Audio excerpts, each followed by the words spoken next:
അമ്മേ പരിശുദ്ധ അമ്മേ, അമ്മേ പരിശുദ്ധ ദൈവമാതാവേ, കൃപാസനത്തിലൂടെ ഞങ്ങളുടെ ദേശത്തിനും അമ്മ മധ്യസ്ഥം തേടി തന്ന എല്ലാ അനുഗ്രഹങ്ങൾക്കും കൃപകൾക്കും ഞങ്ങളിപ്പോൾ ഹൃദയം നിറഞ്ഞ നന്ദി പറയുന്നു.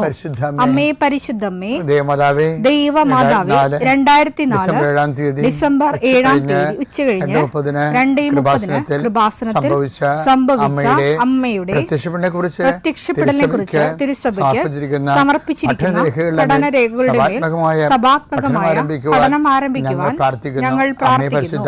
അമ്മേ പരിശുദ്ധമേ, ഭൂസ്വർലോകങ്ങളുടെ രാജ്ഞിയായ അങ്ങേയ്ക്ക് ഭൗമ സംരക്ഷണത്തിനായി പ്രപഞ്ചപ്രകൃതിയെ തന്നെ തിരുസഭ പ്രതിഷ്ഠിക്കുവാൻ ഈ പ്രത്യക്ഷീകരണം വഴി ഇടയാക്കണമേ. പരിശുദ്ധമേ, ജപമാല മാതാവേ, സകല കൃപാസനം പ്രാർത്ഥനയോടും ചേർത്ത് ഞങ്ങളിപ്പോൾ പ്രാർത്ഥിക്കുന്ന ഈ കുടുംബത്തിന്റെ പ്രത്യേക നിയോഗം പറ മക്കളെ.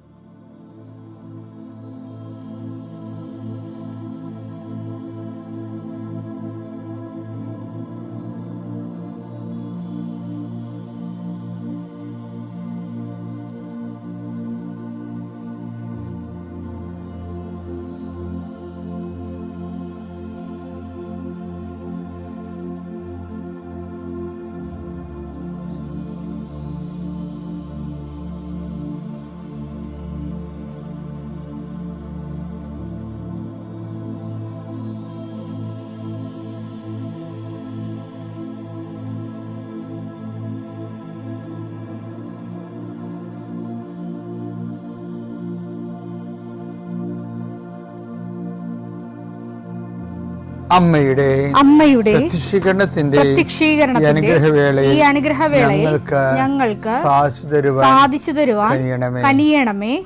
ആമേൻ. വിശ്വാസ പ്രമാണം. സർവശക്തനായ പിതാവും ആകാശത്തിന്റെയും ഭൂമിയുടെയും സൃഷ്ടാവുമായ ദൈവത്തിൽ ഞാൻ വിശ്വസിക്കുന്നു. അവിടുത്തെ ഏകപുത്രനും ഞങ്ങളുടെ കർത്താവുമായ ഈശോമിശിഹായിലും ഞാൻ വിശ്വസിക്കുന്നു. ഈ പുത്രൻ പരിശുദ്ധാത്മാവിനാൽ ഗർഭസ്ഥനായി കന്യകാമറിയത്തിൽ നിന്ന് പിറന്ന് പൊന്തിയോസ് പീലാത്തോസിന്റെ കാലത്ത് പീഡകൾ സഹിച്ച് കുരിശിൽ തറയ്ക്കപ്പെട്ട് മരിച്ച് അടക്കപ്പെട്ട് പാതാളങ്ങളിൽ ഇറങ്ങി മരിച്ചവരുടെ ഇടയിൽ നിന്ന് 3-ാം നാൾ ഉയർത്ത് സ്വർഗത്തിലേക്ക് എഴുന്നള്ളി സർവശക്തിയുള്ള പിതാവായ ദൈവത്തിന്റെ വലതുഭാഗത്തിരിക്കുന്നു. അവിടെ നിന്ന് ജീവിക്കുന്നവരെയും മരിച്ചവരെയും വിധിക്കുവാൻ വരുമെന്നും ഞാൻ വിശ്വസിക്കുന്നു. പരിശുദ്ധാത്മാവിലും ഞാൻ വിശ്വസിക്കുന്നു. വിശുദ്ധ കത്തോലിക്കാ സഭയിലും പുണ്യവാന്മാരുടെ ഐക്യത്തിലും പാപങ്ങളുടെ മോചനത്തിലും ശരീരത്തിന്റെ ഉയർപ്പിലും നിത്യമായ ജീവിതത്തിലും ഞാൻ വിശ്വസിക്കുന്നു. ആമേൻ. സ്വർഗ്ഗസ്ഥനായ ഞങ്ങളുടെ പിതാവേ, അങ്ങയുടെ നാമം പൂജിതമാകണമേ. അങ്ങയുടെ രാജ്യം വരണമേ. അങ്ങയുടെ തിരുമനസ് സ്വർഗത്തിലെ പോലെ ഭൂമിയിലും ആകണമേ. അന്നു വേണ്ടുന്ന ആഹാരം ഇന്ന് ഞങ്ങൾക്ക് തരണമേ. ഞങ്ങളോട് തെറ്റ് ചെയ്യുന്നവരോട് ഞങ്ങൾ ക്ഷമിക്കുന്നത് പോലെ ഞങ്ങളുടെ തെറ്റുകൾ ഞങ്ങളോടും ക്ഷമിക്കണമേ. ഞങ്ങളെ പ്രലോഭനത്തിൽ ഉൾപ്പെടുത്തരുതേ, തിന്മയിൽ ഞങ്ങൾ രക്ഷിക്കണമേ. ആമേൻ. നന്മ നിറഞ്ഞ മറിയമേ, സ്വസ്തി. കർത്താവ് അങ്ങയുടെ കൂടെ സ്ത്രീകളിൽ അങ്ങ് അനുഗ്രഹിക്കപ്പെട്ടവളാകുന്നു. അങ്ങയുടെ ഉദരത്തിൻ ഫലമായി ഈശോ അനുഗ്രഹിക്കപ്പെട്ടവനാകുന്നു. പരിശുദ്ധ മറിയമേ, തമ്പുരാന്റെ അമ്മേ, പാപികളായ ഞങ്ങൾക്ക് വേണ്ടി ഇപ്പോഴും ഞങ്ങളുടെ മരണസമയത്തും തമ്പുരാനോട് അപേക്ഷിക്കണമേ. ആമേൻ. കർത്താവിന്റെ ഉന്നതമായ നാമത്തിന് സ്വസ്ഥം ചെയ്യും. കർത്താവെ, വിശുദ്ധ വാരത്തിലേക്ക് ഞങ്ങൾ പ്രവേശിച്ചിരിക്കുകയാണ്. അങ്ങയുടെ പീഡാനുഭവത്തിൻ്റെയും കുരിശുമരണത്തിൻ്റെയും തിരുവുത്ഥാനത്തിൻ്റെയും ദിവസങ്ങളാണ്. ഞങ്ങളെ വിശുദ്ധീകരിച്ചുകൊണ്ട് കടന്നു പോകുന്ന കർത്താവെ, നോൻപ് തീരാൻ പോയിട്ട് ഇപ്പോൾ ഈ നിമിഷം വരെ അറിയാത്ത മനുഷ്യരുണ്ട്. അവർ ശാപം പിടിച്ച രീതിയിൽ അത് അറിയാതിരിക്കുകയും അറിഞ്ഞിട്ട് അംഗീകരിക്കാതിരിക്കുകയും ഓരോരുത്തരും താങ്കളുടെ വഴിക്ക് പോയെന്ന് പറഞ്ഞ പോലെ അവരവരുടെ ലോകത്ത്, അവരുടെ ജോലി, അവരുടെ ഇലക്ഷൻ, അതുപോലെ തന്നെ അവരുടേതായിട്ടുള്ള കർത്താവിനെ അവഗണിച്ചുകൊണ്ട് അവരുടെ തിരക്കുകളിലേക്ക് പോകുന്ന കർത്താവ്, അവർക്കെല്ലാം വേണ്ടി ഞങ്ങളിപ്പോൾ പ്രാർത്ഥിക്കണം ഈശോയെ. അവരുടെ പോരായ്മകളെ പരിഹരിക്കണമെന്ന് പ്രാർത്ഥിക്കുന്ന ഈശോയെ. കർത്താവെ, ഈ ദിവസങ്ങളിൽ പോലും സാക്ഷാൽ വേദന, കർത്താവിനെപ്പോലെ തന്നെ വേദന അനുഭവിക്കുന്ന മനസ്സിൽ ശരീരത്തിലും വേദന അനുഭവിക്കുന്നവരുണ്ട് ഈ ആഴ്ചയിൽ. ചില ആൾക്കാർക്ക് പെസഹക്കാലത്ത് വേദന കൂടുന്നുണ്ട്. ഒരിക്കലും ഇല്ലാത്ത വേദന എല്ലാ പെസഹക്കാലത്തും അനുഭവിക്കുന്നവരുണ്ട്. അവരെല്ലാം കർത്താവേ അങ്ങയുടെ പീഡാനുഭവങ്ങളോട് അവരെ ചേർത്ത് വെച്ച് അവരെ ഉൾക്കൊള്ളണമേ. അവരെ അങ്ങയെപ്പോലെ അതിജീവിച്ചുകൊണ്ട് ലോകത്തിൻ്റെ പാപത്തിന് പരിഹാരമായിട്ട് സങ്കട നൊമ്പരങ്ങളെ, വേദനകളെ, മുറിവുകളെ കാഴ്ചവെക്കാനും അവരെ സഹായിക്കണേ പ്രാർത്ഥിക്കുന്നു. കർത്താവേ, ലോകം മുഴുവൻ യുദ്ധഭീതിയിലാണ്. മനുഷ്യന് യുദ്ധത്തിൽ നിന്ന് തുടങ്ങി വച്ചിട്ട് ഇനി എങ്ങനെ നിർത്തണമെന്നറിയാൻ പാടില്ലാതെ മർക്കടമുഷ്ടിയോടുകൂടി യുദ്ധത്തിൽ അകപ്പെട്ടിരിക്കുന്ന ലോകത്തെയാണ് ഇന്ന് കാണുന്നത്. കർത്താവേ, ഈ വിഷയത്തിന് വേണ്ടി ദൈവ തീരുമാനം ഉണ്ടാക്കി നിഷ്കളങ്കരെ കുരുതി കൊടുക്കപ്പെടുന്ന അവസ്ഥകളിലും ഈ യുദ്ധത്തിൽ നിന്ന് ലോകത്തെ സംരക്ഷിക്കണമേ, സമാധാനത്തേക്ക് ഞങ്ങളെ നയിക്കണമെന്ന് പ്രാർത്ഥിക്കുന്നു. എല്ലാവരും കരിമരുന്ന് പ്രയോഗം കാണുന്ന പോലെ സാഡിസ്റ്റ് മനസ്സോടുകൂടി ആരെങ്കിലും എവിടെയെങ്കിലും കിടന്ന് തൊലയട്ടെന്ന രീതിയിലാണ് ആൾക്കാർ ചിലർ കാണുന്നത്. കഠിനഹൃദയരെ എല്ലാം കർത്താവേ, ഇതുമൂലം കുഞ്ഞുങ്ങൾക്കും ഗർഭിണികൾക്കും ദുരിതമെന്ന് എപ്പോഴും ബൈബിൾ പറയും. നാളുകളിൽ ഗർഭിണികൾക്കും കുഞ്ഞുങ്ങൾക്കും ദുരിതം. ഏറ്റവും കൂടുതൽ പ്രയാസം അനുഭവിക്കുന്നവർ വർഗം ഓടിപ്പോകാനോ ഒന്നും പറ്റാത്ത, ഭക്ഷണം കിട്ടാത്ത, പലതരത്തിൽ എന്തെല്ലാം തരത്തിലും ദുരിതങ്ങളാണ് ലോകത്ത് മനുഷ്യർ ഇന്ന് അനുഭവിക്കുന്നത്. അപ്പാടെ അറിയാവുന്നത് എണ്ണ കിട്ടണില്ല, വിറക് കൊണ്ട് കത്തിക്കണമെന്ന് മാത്രമേ മലയാളിക്ക് അറിയത്തുള്ളൂ. അതല്ല ശരിക്കും, അതിനേക്കാൾ എത്രയോ ദുരിതമായ ലോകത്ത് അനുഭവിക്കുന്നത്. അതുകൊണ്ട് യുദ്ധത്തിൻ്റെ അവസാനത്തിന് വേണ്ടി പ്രാർത്ഥിക്കുന്ന ചെയ്യും. ഒരടുക്കള പോലും കെട്ടുന്നതിന് എന്തൊരു പാടാണ് മനുഷ്യൻ പെട്ടുപാടും. ഒരു കിണറുണ്ടാക്കണത്, ഒരു ജീവിതകാലം മുഴുവനുള്ള കാശ് കൂട്ടിവെച്ച് കിണറുണ്ടാക്കണം. അങ്ങനെ ഓരോ സംഭവം ഉണ്ടാക്കിയെല്ലാം നശിച്ച് നാറാണക്കല്ല് പെരുക്കി കിടക്കുന്നുണ്ട്. അത് ഓരോ മനുഷ്യന്മാരുടെ തിന്മകളാണ്. തിന്മകളുള്ള മനുഷ്യർ അധികാരത്തിലേക്ക് വരാതിരിക്കാൻ ദൈവമേ, അതുവഴി രാജ്യം നശിക്കാതിരിക്കാൻ ദൈവമേ ലോകത്തെ നീ അനുഗ്രഹിക്കണമേ എന്ന് പ്രാർത്ഥിക്കുന്നു. രോഗികളെ, പീഡിതരെ, സങ്കടക്കാര്, മക്കളില്ലാത്ത പങ്കാളികളെ, കുടുംബകലഹത്തിലുള്ളവരെ, കേസിലുള്ളവരെ, ജീവിക്കാനും മാർഗമില്ലാത്തവരെ, സാമ്പത്തിക തകർച്ചയുള്ളവരെ, എല്ലാ മേഖലകളിലും വേദന അനുഭവിക്കുന്നവർ, പഠനപരമായിട്ടും യാത്രാപരമായിട്ടും വേദന തടസ്സങ്ങൾ അനുഭവിക്കുന്നവർ, എൻ്റെ കർത്താവിനുമായ നാമത്തിൽ, സഭയുടെ അധികാരത്തിൽ, കുരിശിൻ്റെ അടയാളത്തിൽ ഈ ദിവസം കർത്താവ് നിന്നെ ശക്തീകരിക്കുകയും എല്ലാ സംഘടന അതിജീവിക്കാൻ മാതാവ് നിനക്കൊരു മധ്യസ്ഥ വഹിക്കുകയും ചെയ്യട്ടെ. നിത്യപിതാവും പുത്രനും പരിശുദ്ധാത്മാശ്വരേശ്വരൻ നീക്കുവാനൊക്കെയായി ചെയ്യുവാൻ എന്ന് പറഞ്ഞുകൊണ്ട് പരിശുദ്ധ കുർബാനയും ചെയ്യാൻ പറഞ്ഞുകൊണ്ട് കർത്താവ് പൗരോഹിത്യത്തെയും ചെയ്യാനുള്ള ആളെ ഏൽപ്പിച്ചു. അത് പൗരോഹിത്യത്തെ കർത്താവ് സ്ഥാപിക്കുന്ന ദിവസമാണെന്ന്. ഇന്ന് ഞങ്ങളെപ്പോലുള്ളവർക്ക് വേണ്ടി നിങ്ങൾ പ്രാർത്ഥിക്കണം. ഈ കാലഘട്ടത്തിൽ കർത്താവിൻ്റെ തിരുരക്തങ്ങളെടുത്ത് വാഴ്ത്തി ആശീർവദിച്ച് ജനങ്ങൾക്ക് കൊടുത്ത് അവിടുത്തെ പീഡാനുഭവത്തിൻ്റെ ദിവ്യരഹസ്യങ്ങളുടെ സൂക്ഷിപ്പുകാരാകാൻ ഈ കാലഘട്ടത്തിൽ ഞങ്ങളെ വിളിച്ചു. ഞങ്ങളുടെ വിശ്വാസത്തിലും പ്രവൃത്തിയിലും നിലനിൽക്കാനും അനേകം ദൈവവിളികൾ സഭയ്ക്ക് ഉണ്ടാകാൻ വേണ്ടി ഞങ്ങൾ പ്രാർത്ഥിക്കണം. ഇന്ന് സഭ അതുപോലെ തന്നെ കർത്താവ് സ്ഥാപിച്ചതാണ് പരസ്നേഹത്തിൻ്റെ കൽപ്പന. അതും നിങ്ങളെന്നെ ഗുരുവെന്നും കർത്താവെന്നും വിളിക്കുന്നു. അത് ശരി തന്നെ. നിങ്ങളുടെ ഗുരുവും കർത്താവുമായി ഞാൻ നിങ്ങളുടെ പാദങ്ങൾ കഴുകിയെങ്കിൽ നിങ്ങളും പരസ്പരം പാദങ്ങൾ കഴുകണം.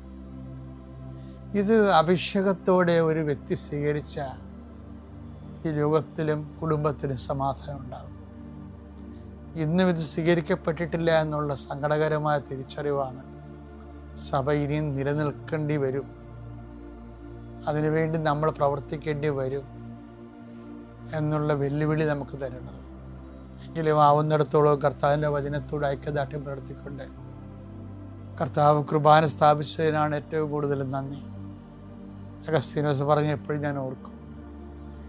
ദൈവം തന്നെ വീണ്ടും മനുഷ്യപുത്രൻ ജനിച്ചാലും നിന്നെ വീണ്ടും മനുഷ്യനായി അവതരിച്ചാലും, കുരിശുമരണം വരിച്ചാലും, മരിച്ചുയർത്തെന്നേറ്റാലും പരിശുദ്ധ കുർബാന സ്ഥാപിക്കുന്ന പോലൊരു കാര്യം ചെയ്യാൻ ദൈവത്തിന് പോലും ഇനി പറ്റത്തില്ല. അത്രയ്ക്ക് മനോഹരമാണ്. ഞാൻ കഴിഞ്ഞ ദിവസങ്ങളിൽ നിങ്ങളോട് പറഞ്ഞായിരുന്നു, നീ ഓർക്കുന്നുണ്ടോയെന്ന് അറിയത്തില്ല, പങ്കാളിത്ത സാന്നിധ്യം ഈ മാസത്തെ ഏറ്റവും നല്ല വെളിപാടായിരുന്നത് പരിശുദ്ധ കുർബാനയുടെ പങ്കാളിത്ത സാന്നിധ്യം. ഞാൻ നിങ്ങളുടെ കൂടെ ഉണ്ടാകുമെന്നുള്ളത് കർത്താവ് എന്നും ദൈവജനം ഉദ്ഘോഷിക്കുന്ന ഒരു വലിയ സാന്നിധ്യമാണ്. പക്ഷേ നിങ്ങൾ എന്നെ വസിക്കുകയും ഞാൻ നിങ്ങളിൽ വസിക്കുകയും ചെയ്യുന്നതെന്ന് പറയുന്നപ്പോൾ അതൊരു പരസ്പര പങ്കാളിത്ത സാന്നിധ്യമാണ്. അതിനകത്ത് വരുന്നത് വാങ്ങി ഭക്ഷിക്കുവാൻ എന്ന് ഈശോ പറയുമ്പോൾ പരിശുദ്ധ കുർബാനയിലൂടെ അവിടെ നമ്മളിൽ വസിക്കുകയും, ഇതുപോലെ തന്നെയാണ് കർത്താവിൻ്റെ വാക്കുകൾ നമ്മൾ കേട്ടാൽ നമ്മൾ കർത്താവിൽ വസിക്കും. അതാണ് ഞാൻ നേരത്തെ പറഞ്ഞത്, പങ്കാളിത്ത പരസ്പര പൂരകമായിട്ടുള്ള പ്രസൻസാണ്. യോഹന്നാൻ 15:4 നിങ്ങൾ എന്നിൽ വസിക്കുവിൻ, ഞാൻ നിങ്ങളിലും വസിക്കും. അപ്പൊ എങ്ങനെയാണ് വസിക്കണമെന്നാണ് 15:7 പറയണത്. നിങ്ങൾ എന്നിൽ വസിക്കുകയും എന്റെ വാക്കുകൾ നിങ്ങളിൽ നിലനിൽക്കുകയും ചെയ്യുന്നെങ്കിൽ ഇഷ്ടമുള്ളത് ചോദിച്ചു കൊള്ളുക, നിങ്ങൾക്ക് ലഭിക്കും. നിങ്ങൾ ധാരാളം ഫലം പുറപ്പെടുവിക്കുകയും അങ്ങനെ എൻ്റെ ശിഷ്യന്മാരായിരിക്കുകയും ചെയ്യുന്നത് വഴി പിതാവ് മഹത്വപ്പെടുന്നു. അതായത് നിങ്ങൾ എന്നിൽ വസിക്കുകയും എൻ്റെ വാക്ക് നിങ്ങളിൽ നിലനിൽക്കുകയും ചെയ്യുമ്പോൾ അപ്പം എന്താ സംഭവിക്കണത്? അപ്പം ഈശോയിൽ നമ്മൾ വസിക്കുന്നത് ഈശോയുടെ വാക്ക് നമ്മൾ നിലനിൽക്കുന്ന അനുസരിച്ചാണ്. അതായത് ഈ ആഴ്ച ഈശോയുടെ വാക്ക് നമ്മൾ കേട്ടു, അടുത്ത ആഴ്ച നമ്മൾ കേട്ടില്ല, അടുത്തതിൻ്റെ പിന്നത്തെ ആഴ്ച അങ്ങനെ കേൾക്കാൻ പറ്റത്തില്ല.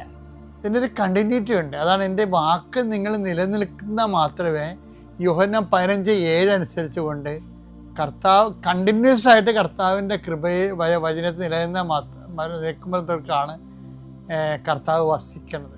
അപ്പം ഞാൻ പറഞ്ഞ പൂരകമായ പങ്കാളിത്തമായിട്ടുള്ള സാന്നിധ്യമാണുള്ളത്. പക്ഷേ നമുക്ക് കർത്താവിലും വസിക്കാം, കർത്താവ് നമ്മളിലും വസിക്കും. പക്ഷെ നമ്മൾ വസിക്കുമ്പോൾ നമ്മൾ വചനം കണ്ടിന്യൂസ് ആയിട്ട് ഗ്യാപ്പുകളില്ലാതെ എല്ലാ കാര്യങ്ങൾക്കും കർത്താവിൻ്റെ വചനം തന്നെ ആസ്പദമാക്കിക്കൊണ്ട് ജീവിക്കുമ്പോഴാണ് ദൈവത്തിൻ്റെ നമ്മളിലുള്ള ക്രിസ്തുവിൻ്റെ സാന്നിധ്യം ഉറപ്പുവരുത്തുന്നത്. അതുകൊണ്ടാണ് പരിശുദ്ധ കുർബാനയുടെ ജീവിതം ഒരു ജീവിത തുടർച്ചയാണ് ശരിക്കും. അല്ലാതെ അതൊരു കുർബാന സ്വീകരിക്കുന്ന ഒരു ഫങ്ഷനായിട്ടാണ് നമ്മൾ പലപ്പോഴും അത് പള്ളിയുടെ അകത്തുനിന്ന് വെച്ച് ഒതുക്കി തീർക്കുന്ന ഒരു ഏർപ്പാടായിട്ടാണ് പരിശുദ്ധ കുർബാന സ്വീകരണം. ഒരു പരിശുദ്ധ കുർബാനയോട് നമ്മളിന്ന് രാത്രി ആരാധന നടത്തല്ലേ? അപ്പോൾ രാത്രി ആരാധന നടത്തുമ്പോൾ നമ്മൾ പരിശുദ്ധ കുർബാനയോട് മനുഷ്യൻ കാണിക്കുന്ന നിന്ദാപരാധങ്ങൾക്കെതിരെയാണ് രാത്രി ആരാധനയിൽ നമ്മൾ അനുസ്മരിച്ചുകൊണ്ട് പ്രാർത്ഥിക്കുന്നത്. പക്ഷേ ഏറ്റവും പരിശുദ്ധ കുർബാനയോട് കാണിക്കുന്ന നിന്ന എന്ന് പറഞ്ഞാൽ എന്താണ്? ഈ കുർബാന സ്വീകരണമെന്നുള്ള ആ സംഭവം, ആ ഏർപ്പാട് പള്ളിയുടെ അകത്ത് വെച്ച് ഒതുക്കി തീർക്കും. പള്ളിയുടെ പുറത്ത് വന്നിട്ട് അവർ പിന്നെ അത് മറന്നു കളയും. ജീവിതത്തിൽ അതുമായിട്ട് ബന്ധമില്ല. അതാണ് പരിശുദ്ധ കുർബാനയോട് ഒരു മനുഷ്യൻ കാണിക്കണ ഏറ്റവും വലിയ നിന്നയെന്ന് പറയുന്നത്. ഇന്നത് കൂടുതലാണ്. കാര്യം ഇപ്പോൾ കൃപാസനത്തിലൊക്കെ ആണെങ്കിൽ 2 ആഴ്ചയിൽ ഒരിക്കലും കുമ്പസാരത്തിലെ കുർബാന കൊടുക്കത്തില്ല. ആ ഉടമ്പടിയുടെ ഒരു പ്രത്യേക വിധിയാണത്. എന്ന് വെച്ച് കഴിഞ്ഞാൽ ആ ആള് കർത്താവിനെ സ്വീകരിക്കാൻ യോഗ്യമാണെന്ന് മനസ്സാക്ഷി വളരെ നിശ്ചിതമായ രീതിയിൽ ഫിൽട്ടർ ചെയ്യണം. കാര്യം ഞാൻ ഈ ഇടവകയിലൊക്കെ ഇരുന്നപ്പോൾ പല ആൾക്കാരും നമുക്ക് ആൾക്കാരെ വിധിക്കാൻ കൊള്ളത്തില്ലെങ്കിൽ പോലും പരിശുദ്ധ കുർബാനയുടെ അച്ചടക്കമില്ലാതെ കുർബാന സ്വീകരിക്കുന്ന ഒത്തിരി പേര് കണ്ടിട്ടുണ്ട്. നമ്മുടെ കുടുംബങ്ങളിൽ തന്നെ നമ്മുടെ കുഞ്ഞുങ്ങളൊക്കെ പരിശുദ്ധ കുർബാനയോട് ആദരവും ആരാധനയും തോന്നുന്ന കാര്യം കുർബാന സ്വീകരിച്ച ശേഷം നമ്മൾ വീട്ടിൽ വന്ന് കാണിക്കുന്ന കോപ്പറേറ്റ് തരങ്ങളാണ്. അപ്പം അതുകൊണ്ട് നമ്മളെല്ലാവരും തന്നെ പരിശുദ്ധ കുർബാനയോട് നിന്നാപരാധന കാണിക്കുന്നവരാണ്. ഇന്നൊരു രാത്രി ഇതിനു വേണ്ടി അപരാധത്തിന് വേണ്ടി കർത്താവിൻ്റെ ദിവ്യകാരുണ്യ ആരാധന നിമിഷം നമ്മളത് പ്രത്യേകം സഭ ഒരുക്കിയ ഒരു ദിവസമാണത്. കർത്താവിൻ്റെ കൂടെ ജാഗരം അനുഭവിച്ചുകൊണ്ട് പരിശുദ്ധ കുർബാനയോട് നമ്മൾ കാണിച്ച ഇന്നും ആരാധന എഴുന്നള്ളിച്ച് രാത്രി വെച്ചിട്ട് വയറ്റിപ്പിഴപ്പ് പറയുന്ന ആൾക്കാരാണ് ഇപ്പം 60%. ഇന്നും ആരാധന ഇന്നത്തെ ആരാധന അതിനുവേണ്ടിയുള്ളതൊന്നും അല്ല. ഇന്നത്തെ ആരാധന കുർബാനയോടും കർത്താവിൻ്റെ പീഡാനുഭവങ്ങളുടെ ഐക്യദാർഢ്യം പ്രവർത്തിക്കുന്ന ഇന്നത്തെ ആരാധന ഉദ്ദേശം. അപ്പം നല്ലൊരു ദിവസമാണ്. ഇപ്പം ഇന്ന് ഈ ധ്യാനം കേട്ട സമയം പോലെ തന്നെ നിങ്ങൾ ഒരു മനസ്സൊരുക്കത്തോടു കൂടി 10 മണിക്ക്, ഇന്ന് 10 മണിക്കാണ് ചില പള്ളികളിൽ വൈകുന്നേരം 5 മണിക്കാണ്. മനസ്സൊരുക്കത്തോടു കൂടി ഈ ദിവസത്തെ സ്വീകരിക്കാൻ ഇടയാക്കിയതിന് ദൈവത്തിന് നന്ദി പറയാം. ദൈവം നിങ്ങളെ അനുഗ്രഹിക്കട്ടെ. പിതാവിൻ്റെയും പുത്രൻ്റെയും പരിശുദ്ധാത്മാവിൻ്റെ നാമം.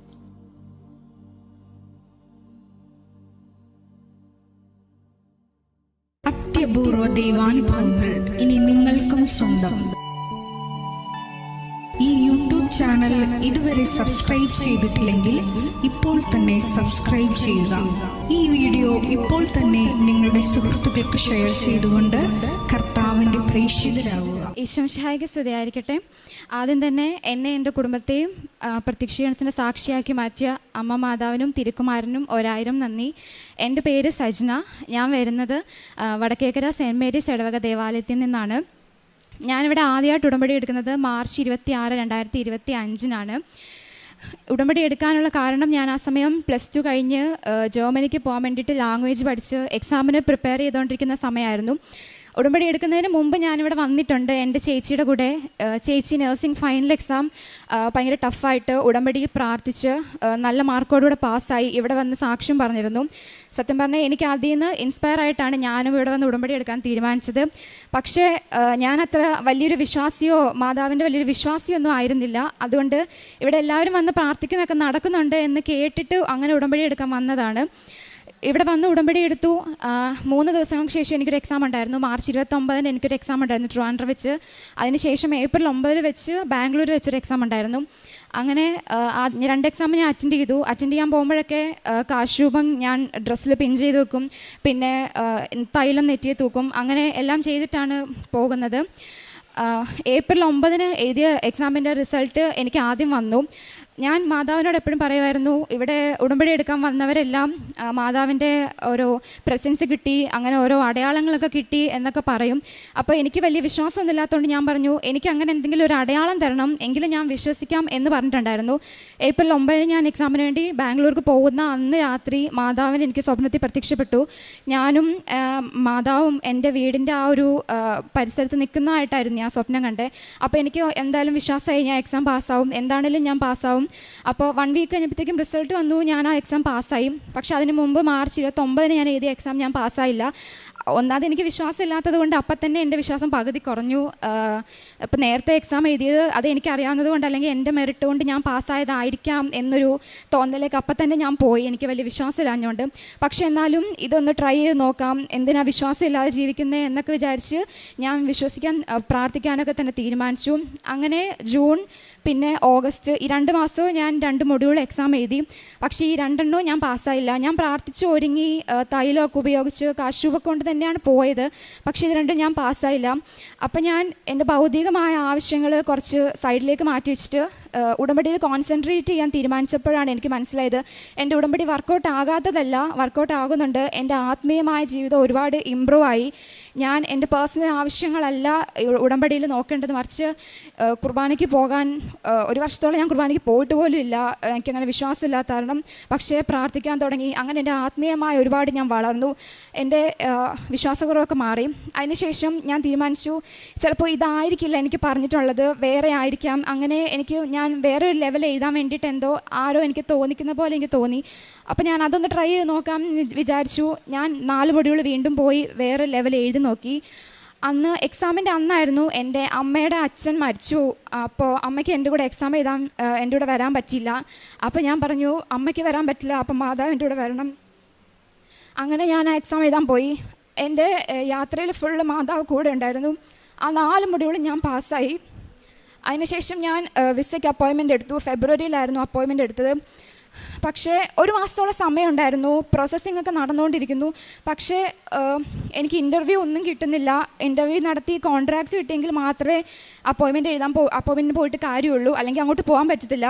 3 ദിവസം മാത്രം ബാക്കി നിൽക്കെ സമയച്ചുരുക്കത്തിൻ്റെ മാതാവ് ഇടപെട്ട് എനിക്ക് ഇൻ്റർവ്യൂ നടത്തി. ആദ്യത്തെ ഇൻ്റർവ്യൂ തന്നെ എനിക്ക് പാസ്സായി, ഒരു കുഴപ്പമില്ലാതെ എനിക്ക് കോൺട്രാക്റ്റ് കിട്ടി, എല്ലാം ഓക്കെ ആയി. അതിനുശേഷം ബാംഗ്ലൂരായിരുന്നു അപ്പോയിൻമെൻറ്റിന് പോയി.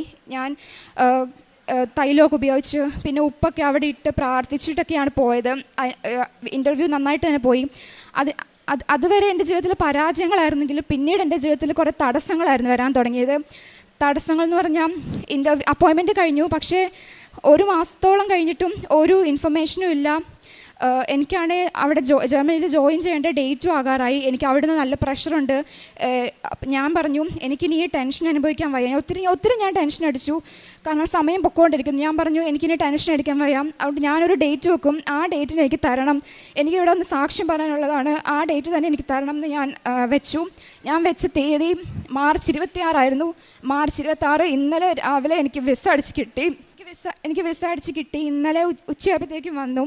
ഞാൻ മാർച്ച് 26 വെക്കാനുള്ള കാരണം 2025 മാർച്ച് 26 ഞാൻ ഉടമ്പടി എടുത്തത്.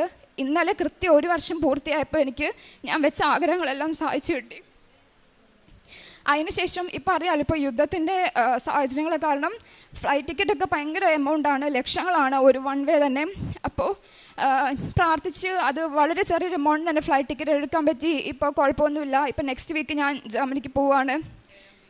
എനിക്ക് മാതാവ് തന്നെ ചെയ്തു തന്നാണെന്നുള്ളതിൻ്റെ ഒരു എക്സാമ്പിളും കൂടിയാണ്. എനിക്ക് കൃത്യം 7ാമത്തെ പേജിലാണ് എനിക്ക് വിസ അടിച്ച് വന്നേക്കുന്നത്. ഒരു സംശയമില്ല. ഇത്രയും നാൾ എൻ്റെ മെറിറ്റിൽ മാത്രമായിരുന്നു ഞാൻ വിശ്വസിച്ചുകൊണ്ടിരുന്നത്. ലൈഫിൽ തോൽവികൾ എന്താണെന്ന് അങ്ങനെ അറിഞ്ഞിട്ടില്ലാത്ത ഒരാളാണ് ഞാൻ. അതുകൊണ്ട് തന്നെ എൻ്റെ മെറിറ്റ് മാത്രം വിശ്വസിച്ച് എനിക്കൊന്നും കിട്ടിയിട്ടില്ല. മാതാവിൽ വിശ്വസിക്കാൻ തുടങ്ങി അന്ന് മാസങ്ങൾക്കുള്ളിൽ തന്നെ എൻ്റെ വിസ അടിച്ച് ഇപ്പോൾ എനിക്ക് കിട്ടി. ഇത്രയും അനുഗ്രഹങ്ങൾ തന്ന മാതാവിനും തിരുക്കുമാരനും 1000 നന്ദി. പിന്നെ പ്രേക്ഷിത പ്രവർത്തനമായിട്ട് ഞാൻ പറ്റാവുന്ന മാസങ്ങളിലൊക്കെ ഇവിടെ വരികയും പത്രം വീടുകളിലൊക്കെ കയറി പ്രാർത്ഥിച്ച് കൊടുക്കുകയും ഒക്കെ ചെയ്യാറുണ്ട്. പിന്നെ ഡെയിലി ബ്രെഡൊക്കെ കാണും, പറ്റുമ്പോഴൊക്കെ ഷെയർ ചെയ്യും. പിന്നെ കാരുണ്യപ്രവൃത്തികളായിട്ട് ഒരുപാട് കാരുണ്യപ്രവൃത്തികൾ ചെയ്യാൻ എനിക്ക് പറ്റിയിട്ടില്ല. എൻ്റെ ഫാമിലി ഒക്കെ ആയിട്ട് ഫിനാൻഷ്യലി പറ്റുന്ന പോലെയൊക്കെ ചിലരെയൊക്കെ സഹായിക്കും. പിന്നെ പൊതിച്ചോറൊക്കെ കൊടുക്കും. പിന്നെ എൻ്റെ സിസ്റ്റർ അങ്ങനെ ഹെൽപ്പ് ചെയ്തിട്ടൊക്കെ ഉണ്ട്. പിന്നെ ആത്മീയമായ വളർച്ചയാണ് എനിക്ക് ഇവിടെ ഏറ്റവും കൂടുതൽ പറയാനുള്ളത്. വീട്ടിൽ അമ്മ വഴക്ക് പറയും, അല്ലെങ്കിൽ ചേട്ടൻ വഴക്ക് പറയും പള്ളിയിൽ പോകാത്തതുകൊണ്ട് എന്ന് പേടിച്ച് മാത്രം പള്ളിയിൽ പോയിക്കൊണ്ടിരുന്ന ഞാൻ ഇപ്പോൾ ഞായറാഴ്ച എന്ന് പറഞ്ഞാൽ പള്ളിയിൽ പോവും. ഞായറാഴ്ച എന്ന് പറഞ്ഞാൽ കുർബാനയുടെ ദിവസമായിട്ട് ഇപ്പോൾ ആഘോഷിക്കും. അങ്ങനെ ഒരുപാട് ആത്മീയമായിട്ട് വളരാൻ പറ്റി. കുടുംബ പ്രാർത്ഥനയിൽ സജീവമായിട്ട് പങ്കെടുക്കുന്നു. എല്ലാ അനുഗ്രഹങ്ങൾക്കും മാതാവിനും തിരുക്കുമാരനും 1000 നന്ദി. വിദൂരത്തിൽ നിന്ന് കർത്താവ് അവന് പ്രത്യക്ഷനായി അരുൾ ചെയ്തു, എനിക്ക് നിന്നോടുള്ള സ്നേഹം അനന്തമാണ്, നിന്നോടുള്ള വിശ്വസ്തത അചഞ്ചലവും. ജെറമ്യാ പ്രവാചകൻ്റെ പുസ്തകം 31-ാം അധ്യായം 3-ാം വചനമാണ്. സ്വന്തം മെറിറ്റിൽ വിശ്വസിച്ചു. Yes I can do it, I have the merit എന്ന് വിശ്വസിച്ചു. പിന്നീടാണ് ഈ മകൾ ഒരു വേറെ രീതിയിൽ ഉടമ്പടി ജീവിതം നയിച്ചതിൽ പിന്നെ ഉടമ്പടി എടുത്തല്ലോ, ഞാൻ എന്തെങ്കിലും അപാകതയുണ്ടോ എൻ്റെ ആത്മീയ ജീവിതത്തിലെന്ന് പിന്നീട് ഒരു പുനഃപരിശോധന എടുത്തതിന് ശേഷം ഉടമ്പടി ജീവിതത്തിൽ കൂടുതൽ തീക്ഷ്ണമായിട്ട് ജീവിക്കുവാനായിട്ടുള്ള ആഗ്രഹത്തോടെ ഈ മകൾ വീണ്ടും ആത്മീയ ജീവിതത്തിലേക്കാണ് പിന്നീട് മുൻപോട്ട് പോകുന്നത്. 4 മൊഡ്യൂൾ എഴുതിയപ്പോഴും ഫെയിലിയറും സക്സസ്സും എല്ലാം ഒന്നിച്ചൊരു മിക്സ്ഡ് ഫീലിംഗ് ആയിരുന്നു. പിന്നീട് ആത്മീയ ജീവിതത്തിൽ കൂടുതൽ കോൺസെൻട്രേറ്റ് ചെയ്തപ്പോഴാണ് ദൈവം ഒരു പുതിയ വഴി തുറന്നു കൊടുത്തത്, വേറൊരു ലെവലിൽ നോക്കാമെന്ന് പറയുന്നത്.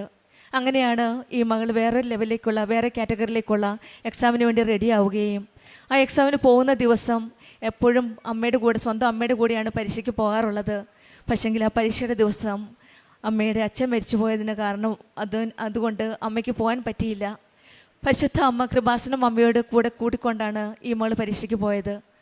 4 മൊഡ്യൂൾ പ്രീവിയസ് എക്സാമിന് കിട്ടാതിരുന്ന ഈ മകൾക്ക് അന്നത്തെ ആ 4 മൊഡ്യൂളും പെട്ടെന്ന് കിട്ടുകയായിരുന്നു.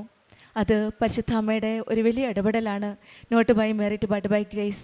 ആത്മീയ ജീവിതത്തിൽ കൂടുതൽ പ്രാധാന്യം കൊടുത്തപ്പോൾ മറ്റു കാര്യങ്ങളെല്ലാം വിട്ടുകൊടുത്ത് ഈശോയ്ക്ക് അമ്മയുടെ കരങ്ങളിലേക്ക് വിട്ടുകൊടുത്ത് ആത്മീയ ജീവിതത്തിലേക്ക് കൂടുതൽ പ്രാധാന്യം കൊടുത്തപ്പോൾ ഈശോയും അമ്മയും സെൻറ്ററായപ്പോഴാണ് ഈ മകളുടെ ജീവിതത്തിൽ അവർക്ക് ഇടപെടാനായിട്ടുള്ള ഒരു സാഹചര്യം ഒരുക്കി കൊടുത്തത്.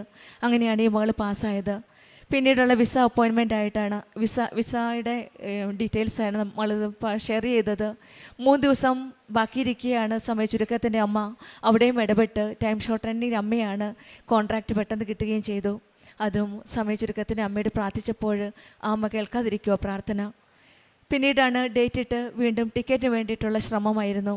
അത് മാർച്ച് 25-ാം തീയതിയാണ് ഉടമ്പടി എടുത്ത ദിവസം. ഉടമ്പടി എടുത്തതിൻ്റെ പിറ്റേ ദിവസമാണ് ഈ മാർച്ച് 26 ഡേറ്റ് ഇട്ട് പ്രാർത്ഥിച്ചത്. മാർച്ച് 26-ന് മുമ്പ് തന്നെ ഈ മകൾക്ക് ജർമ്മനിക്കുള്ള ടിക്കറ്റ് കിട്ടുകയും വിസ 7ാമത്തെ പേജിൽ സീൽ ചെയ്ത് കിട്ടുകയുമാണ് ചെയ്തത്, അടിച്ചു കിട്ടുകയാണ് ചെയ്തത്. 7ാമത്തെ പേജ് എന്ന് പറയുന്നത് അമ്മയുടെ ഒരു ദിവസമാണ്. ഡിസംബർ 7 അമ്മ പ്രത്യക്ഷപ്പെട്ട ദിവസം. അതുകൊണ്ടാണ് ഈ മകൾ പറഞ്ഞത് അമ്മയുടെ ഗിഫ്റ്റാണിത്. അമ്മ തന്ന ഒരു ഗിഫ്റ്റായിട്ട് തന്നെ ഇന്ന് പരിശുദ്ധ അമ്മയുടെ സന്നിധിയിൽ പ്രത്യക്ഷീകരണത്തിൻ്റെ സാക്ഷിയായിട്ടാണ് സജീന ഫ്രാൻസിസ് ഇന്ന് പരിശുദ്ധ അമ്മയുടെ നന്ദി പറഞ്ഞിട്ട് വേണം ജർമ്മനിക്ക് പോകുവാനായിട്ട്. ഈശോയും അമ്മയും നമ്മുടെ കൂടെയുള്ളപ്പോൾ എല്ലാ കാര്യങ്ങളും ഏറ്റെടുക്കുന്ന ഒരമ്മയാണ്. വിദൂരത്തിൽ നിന്ന് നമ്മുടെ കൈപിടിച്ച് നമ്മുടെ കരം പിടിച്ച് മുന്നോട്ട് നയിക്കുന്ന ഒരമ്മയാണ്. നമ്മൾ തിരഞ്ഞെടുത്ത് ആ സ്നേഹവും അനന്തമായ സ്നേഹത്തിലേക്കാണ് ഈശോയും അമ്മയും നമ്മളെ കരം പിടിച്ച് നയിക്കുന്നത്. പക്ഷെങ്കിൽ നമ്മളിൽ നിന്ന് ആവശ്യമുള്ളത് വിശ്വാസവും വിശ്വസ്തതയുമാണ്. നമ്മുടെ ജീവിതത്തിലും ഉടമ്പടി ജീവിതം കൂടുതൽ വിശ്വസ്തതയോടെ കൂടുതൽ തീക്ഷ്ണതയോടെ നമുക്ക് മുന്നോട്ട് നയിക്കാം. ഈശോയുടെയും അമ്മയുടെയും അനന്തമായ സ്നേഹം നമ്മുടെ ജീവിതത്തിലും അനുഭവിക്കാൻ സാധിക്കട്ടെ എന്ന് പ്രാർത്ഥിച്ചുകൊണ്ടും സജീനയ്ക്കും കുടുംബത്തിൽ ലഭിച്ച ഈ വലിയ അനുഗ്രഹങ്ങൾക്ക് നമുക്ക് കരങ്ങളടിച്ച് ദൈവത്തെ മഹത്വപ്പെടുത്താം. യേശുവേ നന്ദി, യേശുവേ കൃപാസനത്തിൽ ജീവനോടെ പ്രത്യക്ഷപ്പെട്ട പരിശുദ്ധ അമ്മയുടെ മാധ്യസ്ഥത്തിൽ എനിക്ക് നൽകിയ അനുഗ്രഹങ്ങൾക്ക് നന്ദി പറയാനാണ് ഞാനിവിടെ നിൽക്കുന്നത്. എൻ്റെ പേര് ജീന. ഞാൻ കാസർഗോഡ് ജില്ലയിലെ പുഞ്ച എന്ന ഇടവകയിൽ നിന്ന് വരുന്നു. ഞാനൊരു ചാർട്ടേഡ് അക്കൗണ്ടൻ്റാണ്. മാതാവിൻ്റെ മാധ്യസ്ഥത്താൽ ഞാൻ എൻ്റെ CA ഫൈനൽ എക്സാം പാസ്സായ സാക്ഷ്യമാണ് ഇവിടെ പറയുന്നത്. ഞാൻ CA ഫൈനൽ എക്സാം 2 തവണ എഴുതി ഫെയിലായിരുന്നു. ആ സമയത്ത് എൻ്റെ ആൻറ്റിമാരാണ് പറയുന്നത് കൃപാസനത്തിൽ വന്ന് ഉടമ്പടി എടുക്കാൻ. എനിക്കങ്ങനെ എല്ലാവരെയും പോലെ തന്നെ യാതൊരു വിശ്വാസമോ അങ്ങനെയൊന്നും ഉണ്ടായിരുന്നില്ല. കൃപാസനത്തെ പറ്റി എതിർപ്പൊന്നും ഉണ്ടായിരുന്നില്ല. പക്ഷേ എന്തോ എനിക്ക് അത്ര താല്പര്യം ഉണ്ടായിരുന്നില്ല. അങ്ങനെ 3ാമത്തെ തവണ CA ഫൈനൽ എക്സാം എഴുതിയതിന് ശേഷമാണ് ഞാൻ ഇവിടെ വന്ന് ഉടമ്പടി എടുക്കുന്നത്. അതൊരു ലാസ്റ്റ് ചാൻസ് പോലെ എന്നാൽ പിന്നെ ഉടമ്പടി എടുത്തേക്കാം, ആൻറ്റിയൊക്കെ പറയുന്നതല്ലേ അതുകൊണ്ട് ചെയ്തേക്കാം എന്നുള്ള രീതിയിലാണ് ഞാൻ വന്നത്. അങ്ങനെ ഞാൻ ഉടമ്പടി എടുത്തുകൊണ്ട് തന്നെ ഞാൻ വിചാരിച്ചു കഴിഞ്ഞ എക്സാമിന് പാസ്സാകുമായിരിക്കും റിസൾട്ട് വരുമ്പോൾ എന്ന് ഞാൻ വിചാരിച്ചു. പക്ഷേ ജനുവരി 2024 എൻ്റെ റിസൾട്ട് വന്നു. ഞാൻ ഫെയിലായി. ആ സമയത്ത് എനിക്ക് ഭയങ്കര വിഷമമായിരുന്നു. കാരണം ഞാൻ ഉടമ്പടി എടുത്തു, എല്ലാവർക്കും ഉടമ്പടി എടുക്കുമ്പോൾ എല്ലാം സാധിച്ചു കിട്ടുന്നു, എനിക്ക് കിട്ടിയില്ല. പിന്നെ ഞാൻ ചിന്തിച്ചു ഞാൻ ഉടമ്പടിക്ക് മുന്നേ അല്ലേ എക്സാം എഴുതിയേ, ഒന്നുകൂടെ എഴുതി നോക്കാം. അങ്ങനെ ഞാൻ മാതാവിൻ്റെ കാശ് രൂപമൊക്കെ ആയിട്ട് എക്സാമിന് പോകാൻ തീരുമാനിച്ചു. അഡ്മിറ്റ് കാർഡ് വന്നപ്പം ജോസഫച്ചനെ വന്ന് കണ്ട് ബ്ലെസ്സിങ് മേടിച്ചായിരുന്നു. അങ്ങനെ എക്സാമായി. എക്സാമിൻ്റെ ആദ്യത്തെ ദിവസം ഞാനിങ്ങനെ സെൻറ്ററിലേക്ക് പോകുമ്പോൾ ഞാൻ ബസ്സിലായിരിക്കുമ്പോൾ ഞാനിങ്ങനെ ഓർത്തു, സാക്ഷ്യത്തിലൊക്കെ ഒരുപാട് പേര് പറയുന്നത് കേട്ടിട്ടുണ്ട് അവർക്ക് എന്തെങ്കിലും ഒരു പ്രസൻസ് കിട്ടുന്നുണ്ട്, അല്ലെങ്കിൽ മാതാവ് കൂടെ ഉണ്ട് എന്നുള്ള ഒരു അടയാളം കിട്ടുന്നുണ്ടെന്നൊക്കെ പറഞ്ഞു. അപ്പോൾ ഞാൻ ഓർത്തു, മാതാവേ അങ്ങനെയൊന്നും എനിക്കില്ലല്ലോ, എന്തെങ്കിലും ഒരു സൂചന തരാൻ പറ്റുമോ? ഞാനിത് പറഞ്ഞ ആ സെക്കൻഡിൽ എൻ്റെ ഫ്രണ്ടിലേക്ക് ഒരു ബസ് വന്നു. ആ ബസ്സിൻ്റെ ബാക്കിലത്തെ ഗ്ലാസ്സിൽ അത്രയും വലുപ്പത്തിൽ കൃപാസന മാതാവിൻ്റെ ഒരു ഫോട്ടോ. അത് ഞാൻ കണ്ടപ്പോഴത്തേക്ക് ഞാൻ പെട്ടെന്ന് ഞെട്ടിപ്പോയി. കാരണം ഞാനത് പറയുന്നതും ഇത് കാണുന്നതും എല്ലാം ഒരേ സെക്കൻഡിലാണ്. അപ്പോൾ ബാക്കിയുള്ളവർക്ക് ഇതൊരു കോയിൻസിഡൻസ് ആയിട്ട് തോന്നിയേക്കാം. പക്ഷേ എനിക്കത് ശരിക്കും മാതാവിൻ്റെ മുന്നിലേക്ക് വരുന്നതായിട്ടാണ് തോന്നിയത്. ആ ഒരു ധൈര്യത്തിൽ ഞാൻ എക്സാം എഴുതി. എനിക്ക് എക്സാം ഈസി ആയിരുന്നു. 2ാമത്തെ എക്സാം എഴുതി, അതും ഈസി ആയിരുന്നു. പക്ഷേ 3ാമത്തെ എക്സാം വന്നപ്പോഴത്തേക്കും എനിക്ക് ക്വസ്റ്റ്യൻ പേപ്പർ കൈ കിട്ടിയപ്പോൾ എനിക്കൊന്നും അറിയത്തില്ല. അതിൽ എനിക്ക് എഴുതാനൊന്നുമില്ല. അപ്പോൾ CA എക്സാമിനൊരു ഇതുണ്ട്, നമ്മൾ ഏതെങ്കിലും ഒരു സബ്ജക്റ്റ് ഫെയിൽ ആയിട്ടുണ്ടെങ്കിൽ ബാക്കി എല്ലാം വീണ്ടും എഴുതണം. ബാക്കി എല്ലാം പാസ്സായെന്ന് വെച്ചാലും ഒരെണ്ണം ഫെയിലായാലും എല്ലാം ഒന്നിച്ച് വീണ്ടും എഴുതണം. അപ്പോൾ എനിക്ക് മനസ്സിലായി എന്തായാലും കിട്ടത്തില്ല. കാരണം ഈ എക്സാമിന് ഞാൻ ഫെയിലാണ്, എനിക്കതിലൊന്നും എഴുതാനില്ല. അങ്ങനെ ഞാൻ വിചാരിച്ചു എഴുതണോ വേണ്ടയോ, സെൻറ്ററിൽ നിന്ന് ഇറങ്ങിപ്പോയാലോ, അങ്ങനെയൊക്കെ ആലോചിച്ചു. പക്ഷേ ആകെയുള്ള ധൈര്യം മാതാവ് എൻ്റെ മുന്നിൽ വന്നു, മാതാവ് എൻ്റെ കൂടെ ഉണ്ടെന്നുള്ള ആ ഒരു ചിന്തയാണ്. അങ്ങനെ ഞാൻ എക്സാം എഴുതി.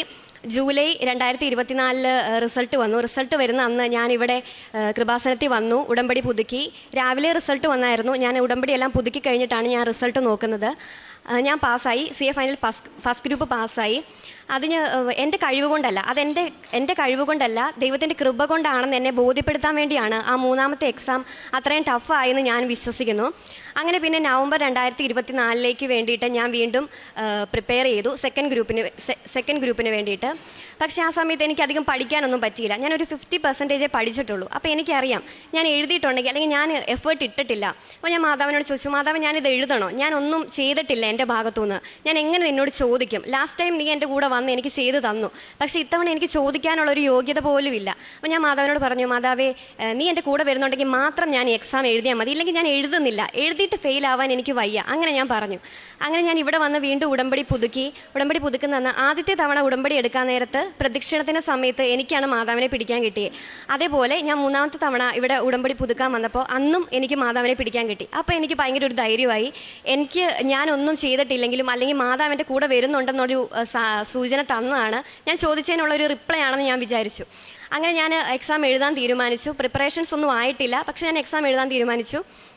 അങ്ങനെ ആദ്യത്തെ എക്സാമിന് പോകുന്നതിന് മുമ്പ് ഞാനിങ്ങനെ ബൈബിൾ തുറന്നു നോക്കി. അപ്പം ഞാൻ CA കോഴ്സിൽ ജോയിൻ ചെയ്തിട്ട് ആദ്യം ഫൗണ്ടേഷൻ മുതൽ ഇന്ന് വരെ എൻ്റെ 11ാമത്തെ എക്സാമാണ് ഈ എഴുതാൻ പോകുന്നത്. അപ്പം ഞാൻ ആദ്യം എക്സാമിന് പോകുന്നതിന് മുമ്പ് ബൈബിൾ തുറന്നപ്പം എനിക്ക് കിട്ടിയത് സക്കറിയ പ്രവാചകൻ്റെ പുസ്തകം 11ാം അധ്യായം.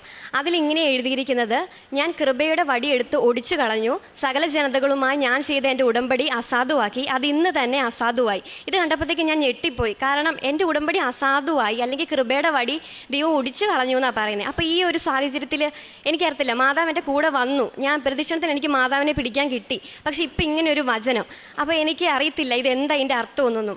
അങ്ങനെ ഞാൻ ലാസ്റ്റ് ടൈം പോയ അതേ സെൻറ്ററിൽ തന്നെയായിരുന്നു, അന്ന് പോയ അതേ ബസ് സ്റ്റോപ്പിൽ ഞാനിങ്ങനെ മാതാവ് ആ സെയിം ബസ് കാണൂല, അതേ ടൈമിൽ തന്നെ ഞാൻ പോകുന്നത്, സെയിം ബസ് വരുമല്ലോ, മാതാവിനെ കാണുമല്ലോ, ഇതൊക്കെ എനിക്കൊരു എക്സ്പെക്റ്റേഷൻ ഉണ്ട്. പക്ഷെ അന്ന് ഞാൻ അത് കണ്ടില്ല, മാതാവിനെ കണ്ടേയില്ല, അങ്ങനെ ഒരു ബസ്സും വന്നിട്ടില്ല, അങ്ങനെ ഒരു ഫോട്ടോയും കണ്ടിട്ടില്ല. പക്ഷേ ആ സമയം ഞാനിങ്ങനെ 11 എന്നുള്ള നമ്പർ കാണുക. ഞാനപ്പം പോകുന്നതിന് മുമ്പ് കണ്ടതും 11 എന്നുള്ള നമ്പർ, എൻ്റെ എക്സാമും 11ാമത്തെയാണ്. അപ്പോൾ ഞാൻ 11 എന്നുള്ളൊരു നമ്പർ, അതും ബ്ലൂവിൽ വൈറ്റ് കളറിൽ എഴുതിയേക്കുന്ന ഒരു നമ്പർ. അപ്പോൾ ഇതെല്ലാം കൂടി എനിക്ക് അങ്ങോട്ട് കണക്റ്റ് ആവുന്നില്ല, ഇത് പോസിറ്റീവ് ആണോ നെഗറ്റീവ് ആണോ ഒന്നും. പക്ഷേ എക്സാം എല്ലാം പൊതുവേ പാടായിരുന്നു, പക്ഷേ എൻ്റെ ഒരു ഹോപ്പ് മാതാവിൽ മാത്രമാണല്ലോ. അങ്ങനെ റിസൾട്ടിന് വേണ്ടി വെയിറ്റ് ചെയ്തു. റിസൾട്ട് വന്നത് ആദ്യമായിട്ടാണ് CA എക്സാം രാത്രിയിൽ വരുന്നത്, റിസൾട്ട് രാത്രിയിൽ വരുന്നത്. രാവിലെ വരുമെന്ന് പറഞ്ഞു, വെയിറ്റ് ചെയ്തു. അങ്ങനെ രാത്രിയായി. ഒരു വൈകുന്നേരം 7 മണിയായപ്പോൾ നോട്ടിഫിക്കേഷൻ വന്നു, രാത്രി 11 മണിക്കാണ് റിസൾട്ട് വരുന്നത്. അവിടെയും 11 കണ്ടു. അപ്പോഴത്തേക്ക് എനിക്ക്, ദൈവമേ നല്ലൊരു റിസൾട്ടാണോ നീ തരാൻ പോകുന്നത്, ഈ 11 എന്നുള്ളതൊരു നല്ല സൂചനയാണോ, എനിക്കറിയത്തില്ല.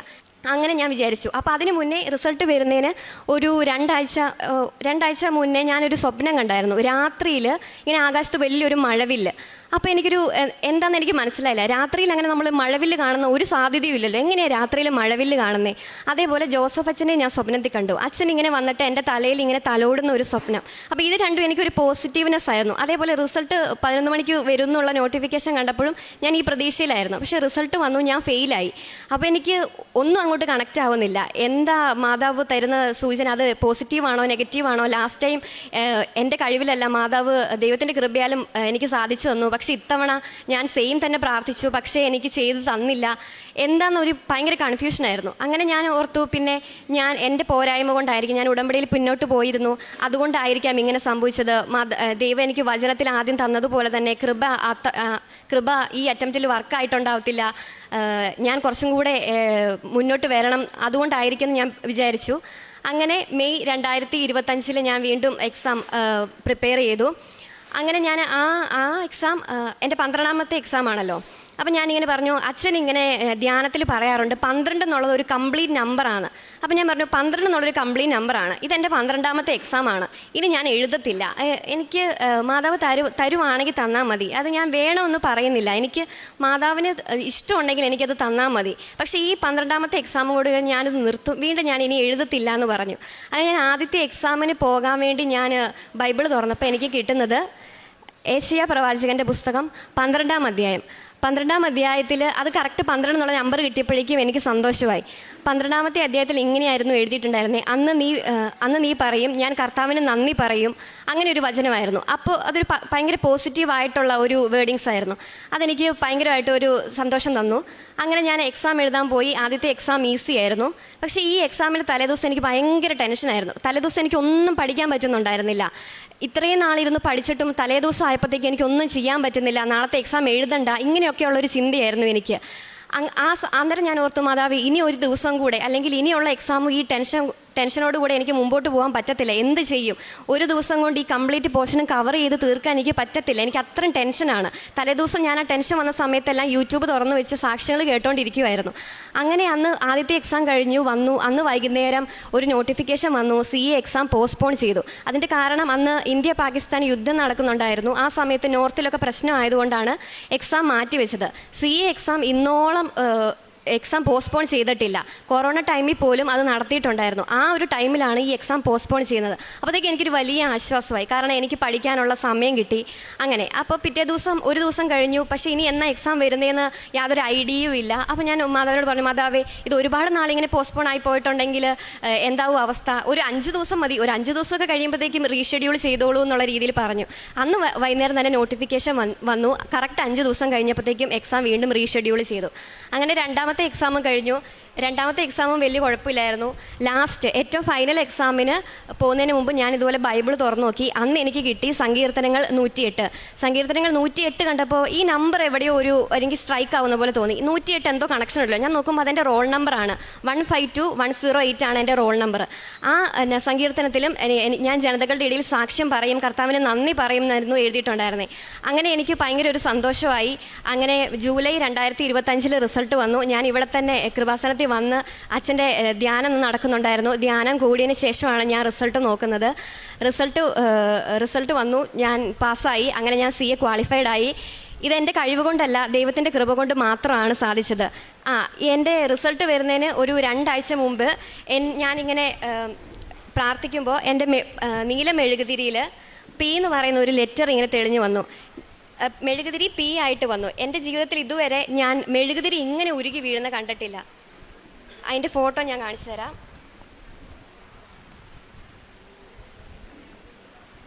ഇതാണ് അതിൻ്റെ ഫോട്ടോ. അത് കറക്റ്റ് P എന്നുള്ള ലെറ്റർ ആയിരുന്നു. അപ്പം ഞാൻ ഉറപ്പിച്ചു ഇത് പാസ് എന്ന് മാതാവ് എനിക്ക് എഴുതി കാണിച്ചു തന്നതാണ്. അതിനുശേഷം എക്സാം പോസ്റ്റ്പോൺ ആയപ്പോൾ വീണ്ടും എനിക്ക് ഡൗട്ടായി, ഇനി പാസ്സാണോ അതോ എക്സാം പോസ്റ്റ്പോൺ ചെയ്യുന്നുള്ള P ആണോ ഒന്നും എനിക്ക് മനസ്സിലായി. പക്ഷേ എനിക്ക് എന്തായാലും ഒരു പോസിറ്റീവ് സൈനായിരുന്നു ഈ ഒരു അടയാളം തന്നിട്ടുണ്ടായിരുന്നേ. ഉടമ്പടി എടുത്തതിന് ശേഷം ആത്മീയമായിട്ട് ഒരുപാട് വളരാൻ സാധിച്ചു. അതുവരെ ഞാൻ പ്രാർത്ഥിക്കുമായിരുന്നു, പക്ഷേ ഒരു കൺസിസ്റ്റൻ്റ് ആയിട്ടൊരു പ്രാർത്ഥന ഉണ്ടായിരുന്നില്ല. ഒരു കോൺസ്റ്റൻ്റ് ആയിട്ട് ആ ഒരു ഫ്ലോയിൽ പോകാൻ പറ്റി. അതേപോലെ കാരുണ്യപ്രവർത്തികളായിട്ട് ഞാൻ ചെയ്തത് ഓൾഡ് ഏജ് ഹോമിലൊക്കെ വിസിറ്റ് ചെയ്ത് അവിടെ അമ്മമാരുടെ കൂടെ ടൈം സ്പെൻഡ് ചെയ്യുകയും, അതേപോലെ ഗവൺമെൻറ് ഹോസ്പിറ്റലിൽ പോയി ഫുഡ് കൊടുക്കുകയും, അതേപോലെ ക്യാൻസർ രോഗികളുടെയൊക്കെ അവരുടെ അടുത്ത് പോവുകയും അവരെ കാണുകയും അവർക്ക് പത്രം കൊടുക്കുകയൊക്കെ ചെയ്തിട്ടുണ്ട്. അതേപോലെ പ്രേക്ഷിത പ്രവർത്തനമായിട്ട് എല്ലാ റെയിൽവേ സ്റ്റേഷനിലും ബസ് സ്റ്റാൻഡിലും അതേപോലെ ഓട്ടോ സ്റ്റാൻഡിലും അതേപോലെ അക്രൈസ്തവരായിട്ടുള്ള ആൾക്കാർക്കെല്ലാം ഞാൻ കൃപാസനം പത്രം കൊടുത്തിട്ടുണ്ട്. അതുപോലെ തന്നെ കൂടുതൽ ആത്മീയമായിട്ട് വളരാനും വചനത്തിൽ കൂടുതൽ ആഴപ്പെടാനും, നമുക്കിപ്പം നെഗറ്റീവായിട്ട് എന്ത് സംഭവിക്കുവാണെങ്കിലും ദൈവം കൂടെ ഉണ്ടെന്നുള്ള ആ ഒരു പ്രതീക്ഷയിൽ മുമ്പോട്ട് പോകാനും സാധിച്ചു. ഞാനിവിടെ കൃപാസനത്തിന് വരാനുള്ള ആ ഒരു കാരണം എന്ന് പറഞ്ഞാൽ ടൈം ഷോർട്ടനിങ് അല്ലെങ്കിൽ ടൈം ഷോർട്ടനിങ് പിന്നെ not by merit but by grace, ആ 2 ഫീച്ചറാണ്. പക്ഷേ എന്നെ സംബന്ധിച്ച് ടൈം ഷോർട്ടനിങ് അല്ലായിരുന്നു, ടൈം ലാഗിങ് തന്നെയാണ് സംഭവിച്ചത്. പക്ഷേ അതും ഒരു ഉടമ്പടിയുടെ ഒരു ഫീച്ചറാണെന്ന് അച്ഛൻ പറയാറുണ്ട്. പക്ഷേ ഈ ഒരു നമുക്ക് തടസ്സങ്ങൾ വരുന്ന ഈ സാഹചര്യത്തിൽ പോലും നമുക്ക് പിടിച്ചു നിൽക്കാനുള്ള ഒരു ശക്തി അത് നമുക്ക് മാതാവ് തരുന്നുണ്ട്. ഇത്രയും വലിയ അനുഗ്രഹം എൻ്റെ ജീവിതത്തിൽ നൽകിയ കൃപാസന മാതാവിനും എൻ്റെ ഈശോയ്ക്കും ഒരുപാട് നന്ദി. വിശുദ്ധ യോഹന്നാൻ്റെ സുവിശേഷം 1-ാം അധ്യായം 12-ാം തിരുവചനം. തന്നെ സ്വീകരിച്ചവർക്കെല്ലാം തൻ്റെ നാമത്തിൽ വിശ്വസിക്കുന്നവർക്കെല്ലാം ദൈവമക്കളാകാൻ അവൻ കഴിവ് നൽകി. ജീന എന്ന ഈ മകളുടെ പ്രത്യക്ഷീകരണ സാക്ഷ്യമാണ് മകളുടെ അൾത്താരയിൽ ഏറ്റുപറഞ്ഞത്. ഈ മകൾക്ക് CA പഠിക്കുവാനുണ്ടായ വലിയ പ്രതികൂല സാഹചര്യങ്ങളെയും പരിശുദ്ധ അമ്മയുടെ സ്നേഹത്തിലേക്ക് കടന്നു വരുവാനും ഈശോയുടെ പരിപാലനയെ അനുഭവിക്കുവാനുള്ള വലിയ സാധ്യതകളെക്കുറിച്ചാണ് ഈ മകൾ ഈ സാക്ഷ്യത്തിൽ ഏറ്റുപറഞ്ഞുകൊണ്ടിരുന്നത്. ഉടമ്പടി സ്വഭാവങ്ങളായ ഒരുവിധം എല്ലാ നല്ല സ്വഭാവങ്ങളിലും ഈ മകൾ അത് ഏറ്റെടുക്കുവാനും അത് മനസ്സിലാക്കുവാനും നോട്ട് ബൈ മെറിറ്റിലൂടെയാണ് നോട്ട് ബൈ മെറിറ്റ് എന്ന ആ ഒരു കണ്ടൻറ്റ് ഈ മകളുടെ ജീവിതത്തിൽ വളരെ പ്രത്യക്ഷമായി ഉണ്ടാവുകയുണ്ടായി. കൃപയിലൂടെ മാത്രമേ എനിക്ക് രണ്ടാമത്തെ പരീക്ഷ പാസ്സാകുവാൻ സാധിക്കുകയുള്ളൂ. ആദ്യത്തെ പരീക്ഷ പരിശുദ്ധ അമ്മയുടെ മധ്യസ്ഥതയിലൂടെ, സാമീപ്യത്തിലൂടെ, താൻ ആഗ്രഹിച്ച വിധത്തിൽ എനിക്കൊരു സാമീപ്യം കാണിച്ചു തരണമേ എന്ന് പ്രാർത്ഥിക്കുമ്പോൾ തന്നെ പരിശുദ്ധ അമ്മയുടെ കൃപാസനം അമ്മയുടെ ഒരു വലിയ പോസ്റ്റർ ഒരു ബസ്സിൽ കാണിക്കാനായിട്ട് പരിശുദ്ധ അമ്മ കൃപയരുളിക്കൊണ്ട് ഈ മകൾക്ക് സാമീപ്യം നൽകി. രണ്ടാമത്തെ മൂന്നാമത്തെ പരീക്ഷ എഴുതുമ്പോൾ ഈ മകൾക്ക് വളരെ കോൺഫിഡൻ്റ് ആയിരുന്നു, എനിക്കിപ്പോഴും സാമീപ്യം ഉണ്ടായിരിക്കും. പക്ഷേ ഓരോ തവണ ഫെയിലായപ്പോഴും അതുപോലെ തന്നെ പ്രതികൂല സാഹചര്യങ്ങൾ വന്നപ്പോഴും എങ്ങനെയാണ് ഉടമ്പടി മുന്നോട്ട് കൊണ്ടുപോകേണ്ടതെന്ന്, ഈശോയോടുള്ള സ്നേഹം എങ്ങനെയാണ് ഞാൻ ആഴപ്പെടുത്തേണ്ടതെന്നും കൃത്യമായി പരിശുദ്ധമ്മയോട് കമ്മ്യൂണിക്കേഷൻ ചെയ്യാനുള്ള വിധങ്ങൾ എങ്ങനെയൊക്കെയാണെന്നും പഠിച്ചെടുക്കുവാനും അതുപോലെ തന്നെ വെയിറ്റ് ചെയ്യുവാനും, എപ്പോഴാണ് ഈശോ എൻ്റെ ജീവിതത്തിലേക്ക് കടന്നു വരുന്നത്, വിശുദ്ധ ദിവ്യബലിയിൽ എങ്ങനെയൊക്കെയാണ് ഞാൻ ആഴപ്പെടേണ്ടത്, അങ്ങനെ ഒരുപാട് സാഹചര്യങ്ങൾ ആത്മീയമായി വളരാനും താനൊരു വലിയ ഒരു കോഴ്സാണ് ചെയ്യുന്നതെന്ന് മനസ്സിലാക്കിക്കൊണ്ട് തന്നെ മറ്റുള്ളവരിലേക്ക് ഇറങ്ങിച്ചെല്ലുവാനും തന്നെ സ്റ്റാറ്റസിനെ ലോ ചെയ്യുവാനും അങ്ങനെ ഒരുപാട് സാഹചര്യങ്ങൾ ഈ മകൾക്ക് ആത്മീയമായി വളരാനും മറ്റു മക്കളുടെ അവസ്ഥകളെ കണ്ടുപിടിക്കുവാനും കണ്ടെത്തുവാനും അവരിലേക്ക് ഇറങ്ങിച്ചെല്ലുവാനൊക്കെയുള്ള ഒരു വലിയ സാധ്യതകൾ ഈ മകൾക്ക് ലഭിച്ചു. ഇന്ന് ഈ മകൾ പറയുന്നത്, ഞാൻ കോൺസ്റ്റൻ്റായി ഇനി ഈശോയെ ഫോളോ ചെയ്യും, എനിക്ക് എന്തു തന്നെ സംഭവിച്ചാലും പരിശുദ്ധ അമ്മ എനിക്ക് വേണ്ടി മാധ്യസ്ഥം അപേക്ഷിക്കും. അതുപോലെ തന്നെ സ്വപ്ന ദർശനങ്ങളിലൂടെയും പരിശുദ്ധ അമ്മ ബഹുമാനപ്പെട്ട ജോസഫ് അച്ഛൻ്റെ സ്വപ്നത്തിലൂടെയുള്ള തലോടലൂടെയും എല്ലാം ഈ മകൾക്ക് പരിശുദ്ധ അമ്മ കമ്മ്യൂണിക്കേഷൻ നൽകിക്കൊണ്ടിരുന്നു. നിൻ്റെ കൂടെ ഞാനുണ്ട്, ഈശോ നിന്നെ സഹായിക്കും, നിന്നെ അനുഗ്രഹിക്കും, നിനക്ക് അഭിഷേകം നൽകും, നിനക്ക് കൃപകൾ വർഷിക്കുമെന്നെല്ലാം ഉള്ള വലിയ ധൈര്യവും ആ ഒരു ഉത്തേജനവും ഈ മകൾക്ക് ലഭിച്ചുകൊണ്ടിരുന്നത് ഉടമ്പടിയിലൂടെ മാത്രമാണ്. നമുക്കെപ്പോഴും ഉടമ്പടിയിൽ ഉറച്ചു നിൽക്കാം. നമ്മുടെ ഏതൊരു സാഹചര്യങ്ങളിലും നാം ഒറ്റപ്പെട്ടു പോകുമ്പോഴായാലും, പഠന സാഹചര്യങ്ങളിൽ നമുക്ക് പഠിക്കാൻ സാധിക്കാത്ത അവസരങ്ങളിലായാലും, എൻ്റെ കഴിവിലല്ല കൃപയിലാണ് എല്ലാം ഈ പി എന്നുള്ള ആ അക്ഷരം കാണിച്ചതുപോലെ ഞാൻ പാസ്സാകുന്നതായാലും പോസ്റ്റ്പോണ്ട് ആയാലും അത് ദൈവം അറിയാതെ എൻ്റെ ജീവിതത്തിൽ ദൈവത്തിൻ്റെ ഇടപെടൽ എനിക്കുണ്ടാകുമെന്ന് കൃത്യമായി വിശ്വസിക്കുകയും ചെയ്യാം. എലിസബത്ത് ജീനയ്ക്ക് ലഭിച്ച എല്ലാ അനുഗ്രഹങ്ങൾക്കും കൃപകൾക്കും നന്ദി പറഞ്ഞുകൊണ്ട് നമ്മുടെ എല്ലാവരുടെയും സങ്കടങ്ങളെയും പ്രതീക്ഷകളെയും എല്ലാം ഈ സാക്ഷ്യത്തോട് ചേർത്ത് വെച്ച് ഈശോയ്ക്കും പരിശുദ്ധ അമ്മയ്ക്കും നല്ലൊരു കയ്യടി നൽകി. പരിശുദ്ധ അമ്മ ജീവനോടെ പ്രത്യക്ഷപ്പെട്ട ഈ സ്ഥലത്ത് വന്നു നിന്ന് അമ്മയുടെ പ്രത്യക്ഷീകരണത്തിൻ്റെ സാക്ഷിയാക്കി എന്നെ എൻ്റെ കുടുംബത്തെയും ഉയർത്തിയതിന് അമ്മയ്ക്കും ഈശോയ്ക്കും കോടാനുകോടി നന്ദി പറയുന്നു. എൻ്റെ പേര് മേഴ്സി ജിനു. ഞാൻ പത്തനംതിട്ട കോഴഞ്ചേരിയിൽ നിന്ന് വരുന്നു. ഞാൻ ആദ്യമായി കൃപാസനത്തിൽ വന്നത് 19/1/2024 എന്ന ജനുവരി മാസത്തിലാണ്. ഈ കൃപാസനത്തെപ്പറ്റി ഞാൻ അറിയുന്നത് എൻ്റെ അമ്മ വഴിയാണ്. അപ്പോൾ അമ്മ എന്നോട് പറഞ്ഞായിരുന്നു, നീ അവിടെ പോയി പ്രാർത്ഥിക്കുക. അപ്പോൾ എനിക്ക് കടഭാരം ഒത്തിരി ഉണ്ടായിരുന്നു, സാമ്പത്തികമായി വളരെ ബുദ്ധിമുട്ടിലായിരുന്നു ഞാൻ ആ സമയത്ത്. അപ്പോൾ അമ്മ എന്നോട് പറഞ്ഞു, നീ അവിടെ പോയി ഉടമ്പടി എടുത്ത് നീ പ്രാർത്ഥിച്ചാൽ അമ്മ നിൻ്റെ എല്ലാ കാര്യവും സാധിച്ചു തരുമെന്ന് പറഞ്ഞു. അതിൻ്റെ ഫലമായിട്ട് ഞങ്ങൾ കുടുംബമായിട്ട്, എൻ്റെ ഹസ്ബൻഡും 2 മക്കളുണ്ട് എനിക്ക്, ഞങ്ങൾ 4 പേരും കൂടി ഇവിടെ വന്നു. അന്ന് തന്നെ ഞാൻ ഉടമ്പടി എടുക്കുകയും ചെയ്തു. എനിക്ക് ഹൗസിംഗ് ലോൺ എടുത്ത് എനിക്കൊരു ഭവനം ഉണ്ടാക്കി. അതിൻ്റെ ഒരു സാമ്പത്തിക ബുദ്ധിമുട്ട് വളരെയായിരുന്നു. എൻ്റെ ഹസ്ബൻഡ് കോട്ടയത്ത് ഒരു കമ്പനിയിലാണ് ജോലി ചെയ്തിരുന്നത്. അവിടെ വെച്ച് പുള്ളിക്ക് പെട്ടെന്ന് അവിടെ സമരവും ലേ ഓഫും ഒക്കെ ആയി. അപ്പം എനിക്ക് ലോൺ അടയ്ക്കാനുള്ള ഒരു സാമ്പത്തിക സ്ഥിതിയില്ല. വീട്ടിലെ കാര്യത്തിന് പോലും വലിയ ബുദ്ധിമുട്ടായിരുന്നു മുന്നോട്ട് പോകുവാൻ. എനിക്ക് യാതൊരു വിധമായ ഒരു ഇതും ഇല്ലായിരുന്നു മുന്നോട്ട് പോകുവാൻ. എനിക്കൊരു വഴി തുറന്നു തരണേന്ന് മാത്രമാണ് ഞാൻ അന്ന് ഉടമ്പടി എടുത്തപ്പോൾ ഇവിടെ വന്നിരുന്ന് പ്രാർത്ഥിച്ചത്. ഇവിടെ നിന്നപ്പോൾ തന്നെ എൻ്റെ ഹസ്ബൻഡ് എന്നോട്, അപ്പോൾ എൻ്റെ ആങ്ങളെ ടാൻസാനിയയിലുണ്ട്, അപ്പോൾ എന്നോട് പറഞ്ഞു, നീ ഒന്ന് വിളിച്ച് പറ, എന്നെ ഒന്ന് കൊണ്ടുപോകാനായിട്ട് ഒന്ന് ചോദിക്കുന്നു പറഞ്ഞു. ഞാനപ്പം പറഞ്ഞു, നടക്കുമോ എന്നറിയത്തില്ല, ഞാൻ ചോദിച്ചു നോക്കാമെന്ന് പറഞ്ഞു. അപ്പം ഞാൻ അന്ന് ഇവിടുന്ന് പോയതിൻ്റെ അന്ന് വൈകിട്ട് തന്നെ ഞാൻ എൻ്റെ ആങ്ങളെ വിളിച്ചപ്പോൾ ഞാനിങ്ങനെ പറഞ്ഞു, ഇതുപോലെ ബുദ്ധിമുട്ടിലാണ്, എനിക്ക് എന്ത് ചെയ്യണമെന്ന് അറിയത്തില്ല, എനിക്ക് ലോണ് അടയ്ക്കാൻ ഒരു വഴിയുമില്ല, കാരണം ജോലി മുന്നോട്ട് പോയി ആ ജോലിയിൽ നിന്നുള്ള വരുമാനം കൊണ്ട് പറ്റത്തില്ലായിരുന്നു, ലോണ്, കുഞ്ഞുങ്ങളുടെ പഠിത്തം, എൻ്റെ വീട്ടിൽ ബുദ്ധിമുട്ട് വളരെയായിരുന്നു. എനിക്കിവിടെ വന്ന് എന്നും എപ്പോൾ വന്നാലും കരയാനല്ലാതെ എനിക്ക് അമ്മയോടൊന്നും പറയാനില്ലായിരുന്നു. എപ്പോഴും അമ്മയുടെ മുഖത്തോട്ട് വന്ന് നിന്ന് കരഞ്ഞ് ഞാൻ ഇവിടുന്ന് പോകുന്നതല്ലാതെ എനിക്കൊന്നും പറയാൻ പറ്റത്തില്ല. പക്ഷേ അന്ന് ഇവിടുന്ന് പോയി ഞാൻ പിന്നെ എൻ്റെ ആങ്ങളെ വിളിച്ചപ്പം എൻ്റെ ആങ്ങളെ പറഞ്ഞു, ഇവിടുന്ന് ഇപ്പോൾ ആരെയും കൊണ്ടുപോകാൻ പറ്റത്തില്ല, അവിടെ അങ്ങനെ ഒരു കിട്ടുമോ എന്നറിയത്തില്ല, ഞാനൊന്ന് ശ്രമിച്ച് നോക്കാമെന്ന് എന്നോട് പറഞ്ഞുള്ളൂ. നീ അമ്മയോട് മാതാവിൻ്റെ അടുത്ത് പ്രാർത്ഥിക്കാനേ എന്നോട് പറഞ്ഞു.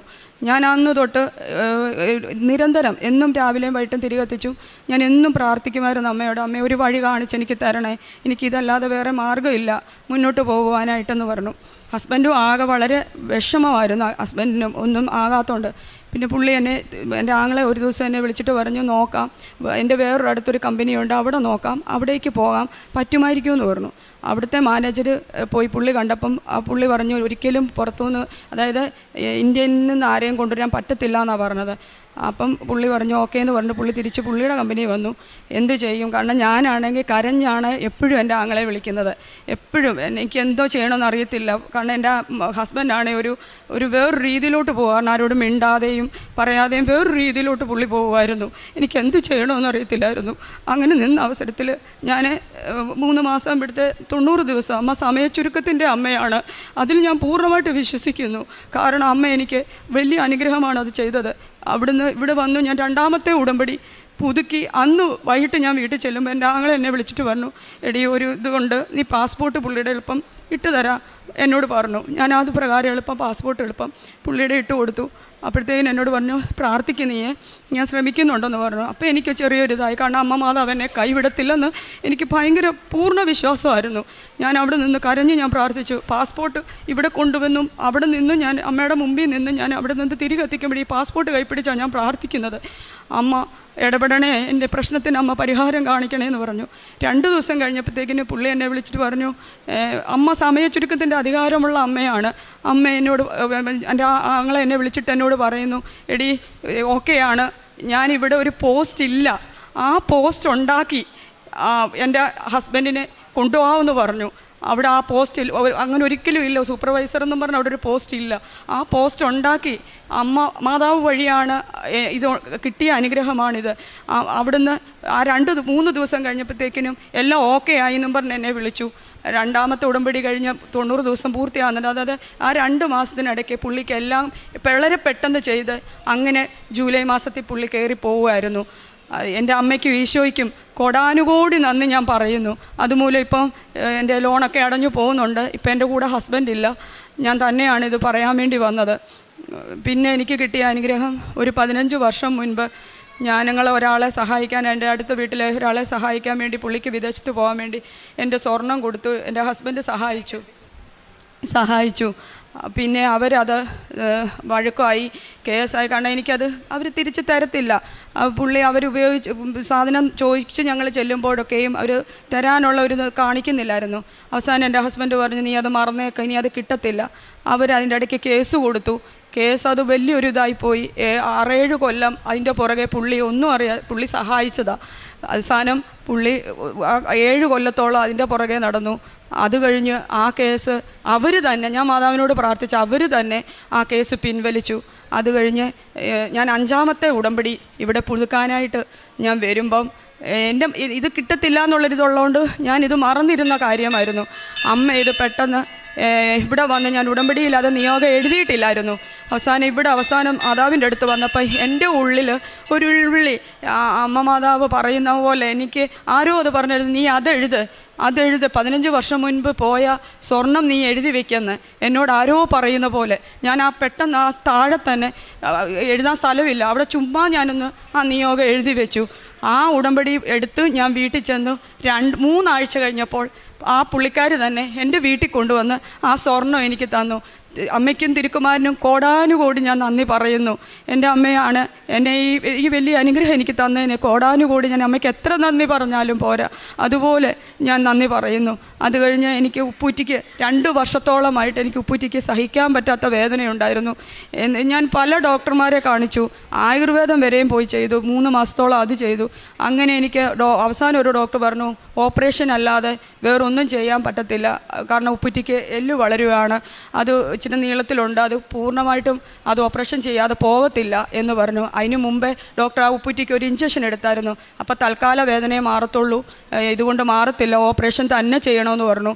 അവസാനം ഞാൻ മാതാവിൻ്റെ അടുത്ത് വന്ന് ഇവിടെ വന്ന് ഞാൻ പ്രാർത്ഥിച്ചു, അമ്മ മാതാവ് എനിക്ക് സൗഖ്യം തരണം, കാരണം എനിക്ക് വേറെ ഒരു ഓപ്ഷനില്ല, കാരണം എനിക്ക് സാമ്പത്തികമായിട്ട് വലിയ ബുദ്ധിമുട്ട്, ഒരു ഓപ്പറേഷനിലോട്ട് പോകാനൊന്നുള്ള സാമ്പത്തികം അമ്മ എനിക്കില്ല.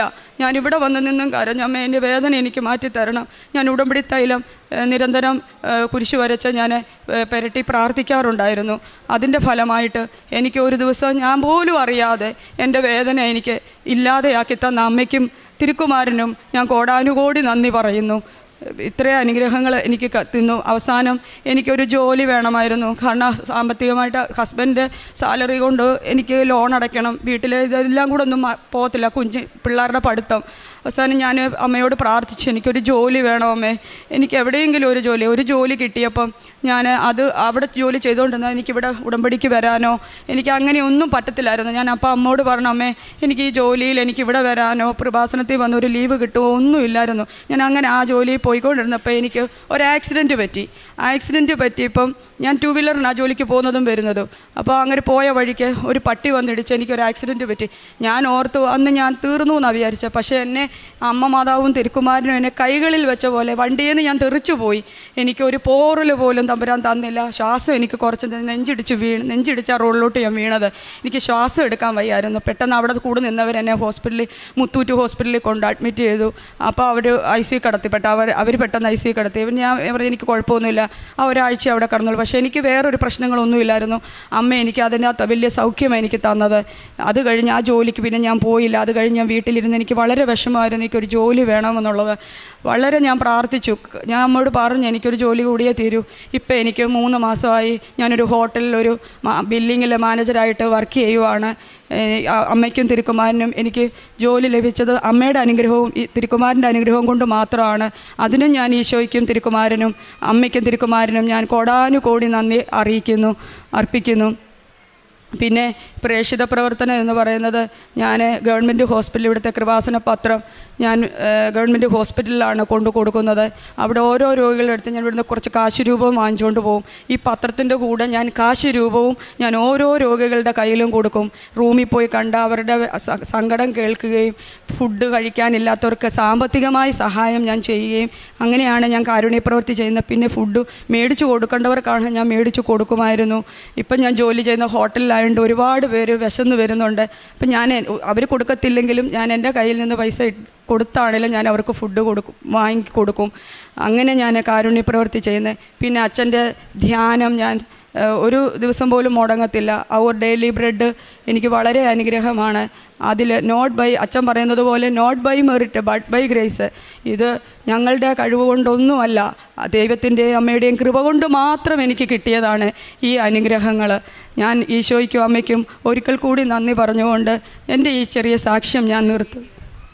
ആത്മീയ ജീവിതം, ഞാൻ ആത്മീയ ജീവിതം എന്ന് പറയുന്നത് ഞാൻ ഉടമ്പടി എടുത്തതിന് ശേഷമാണ് ബൈബിള് ഞാൻ കൃത്യമായിട്ട് വായിക്കുന്നത്.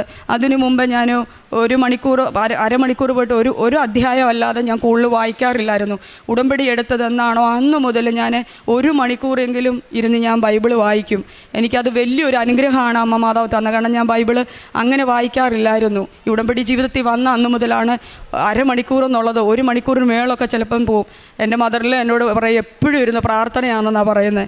പക്ഷേ എന്നാലും ഞാനിരുന്ന് എന്നും വായിക്കും കിട്ടുന്ന സമയം. ഇപ്പോൾ ജോലി ചെയ്യുന്നിടത്താണെങ്കിൽ എനിക്ക് ഫ്രീ ടൈം കിട്ടുമ്പോൾ ഞാൻ ഈ ധ്യാനവും ഈ സാക്ഷ്യങ്ങളും, വീട്ടിൽ അടുക്കളയിലാണെങ്കിലും ജോലി ചെയ്യുമ്പോൾ ഈ സാക്ഷ്യമൊക്കെയാണ് ഞാൻ കേട്ടുകൊണ്ടിരിക്കുന്നത്. എനിക്കത് വലിയൊരു അനുഗ്രഹമാണെന്ന് ഞാൻ ഇപ്പോൾ പറയുന്നു.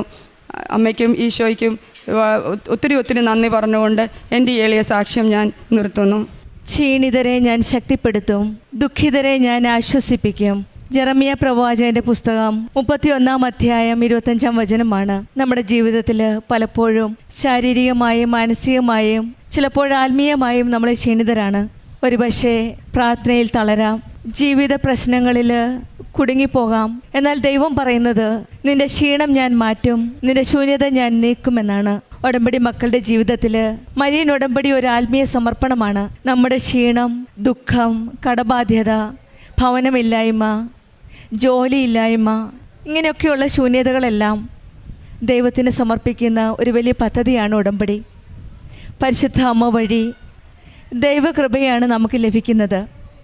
ഉടമ്പടിയിൽ നമ്മുടെ ക്ഷീണത്തിൽ നിന്ന് പരിശുദ്ധ അമ്മ നമ്മുടെ കരം പിടിച്ച് ഈശോയുടെ അരികിലേക്ക്, ആ ശക്തിയിലേക്കാണ് നമ്മെ ഓരോരുത്തരെയും നയിക്കുന്നത്.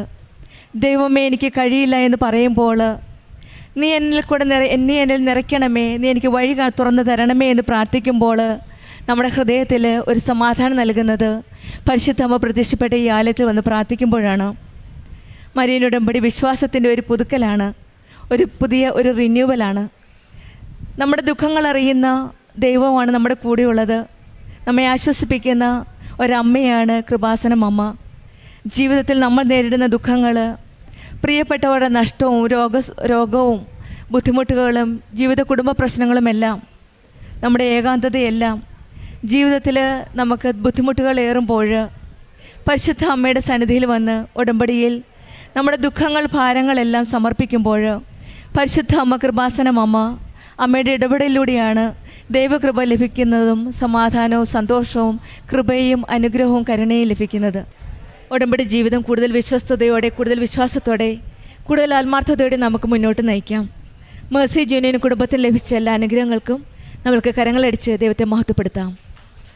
യേശുവേ നന്ദി, യേശുവേ സ്തുതി. ഞാൻ പുറത്തിറങ്ങി എന്നെ C-സെക്ഷൻ കഴിഞ്ഞ് സ്റ്റിച്ചിങ് എല്ലാം കഴിഞ്ഞ് പുറത്ത് കൊണ്ടുവന്നപ്പോഴത്തേക്കിനും റൂമിൽ കൊണ്ടുവന്നു. പക്ഷേ കുഞ്ഞിന് അവിടെ ഇല്ലായിരുന്നു. എല്ലാവരും കാണിച്ച് കഴിഞ്ഞിട്ട് കുഞ്ഞിന് 2 മണിക്കൂർ കഴിഞ്ഞപ്പോഴത്തേക്കിനും അവൾക്ക് ശ്വാസം എടുക്കാൻ പറ്റുന്നില്ല. പരിശുദ്ധ അമ്മയ്ക്കും ദൈവകുമാരനും 1000 നന്ദി. പരിശുദ്ധ ദൈവമാതാവ് ജീവനോട് പ്രത്യക്ഷപ്പെട്ട ഈ ആൾത്താരയിൽ വന്ന് പരിശുദ്ധ സ്ത്രീത്വത്തിന് മഹത്വപ്പെടുത്തുവാൻ പരിശുദ്ധ അമ്മ ഒരുക്കിയ സമയത്തിനും ഈ വേളയ്ക്കും ഞങ്ങളുടെ ജീവിതത്തിനും എല്ലാത്തിനും 1000 നന്ദി പറഞ്ഞുകൊണ്ട് ഞാൻ എൻ്റെ സാക്ഷ്യം തുടങ്ങുന്നു. എൻ്റെ പേര് ജിനു ജോയ്. ഞാൻ വരുന്നത് ഓസ്ട്രേലിയയിൽ നിന്നാണ്. ഓസ്ട്രേലിയയിൽ ജിലോങ് എന്ന് പറയുന്ന സ്ഥലത്തുനിന്ന്. ഞങ്ങൾ പഠിച്ചു വളർന്നതെല്ലാം മഹാരാഷ്ട്രയിലാണ്. ഇതെൻ്റെ പപ്പ, ഹസ്ബൻഡിൻ്റെ പപ്പ, ഇതെൻ്റെ ഹസ്ബൻഡിൻ്റെ മമ്മി, ഇതെൻ്റെ ബേബി എമ മേരി എന്നാണ് പേര്. ആദ്യത്തെ സാക്ഷ്യം പറയാനുള്ളത് എമ്മയെക്കുറിച്ചാണ്. എൻ്റെ പ്രഗ്നൻസി ആദ്യമായിട്ട് ഞാൻ ഉടമ്പടി എടുത്തത് എങ്ങനെയാണെന്ന് പറയാം. ഉടമ്പടി എടുക്കുവാനായിട്ട് മമ്മി ആണ് എന്നെ പ്രേരിപ്പിച്ചത്. പക്ഷേ ഞാൻ ഇച്ചിരി റിലക്റ്റൻ്റ് ആയിരുന്നു. എനിക്ക് ഉടമ്പടി എടുക്കാനായിട്ട് ഉള്ളൊരു താല്പര്യമില്ലായിരുന്നു. ആ താല്പര്യമില്ലായ്മയായിരിക്കാം ഓൺലൈനായിട്ട് എനിക്ക് മാതാവ് എടുക്കാനും സമ്മതിക്കുന്നില്ലായിരുന്നു. പല മെയിൽ വഴി ഞാൻ ലോഗിൻ ചെയ്തിട്ടും എനിക്ക് ലോഗിൻ ചെയ്യാനോ ഉടമ്പടി എടുക്കാനോ പറ്റുന്നില്ലായിരുന്നു.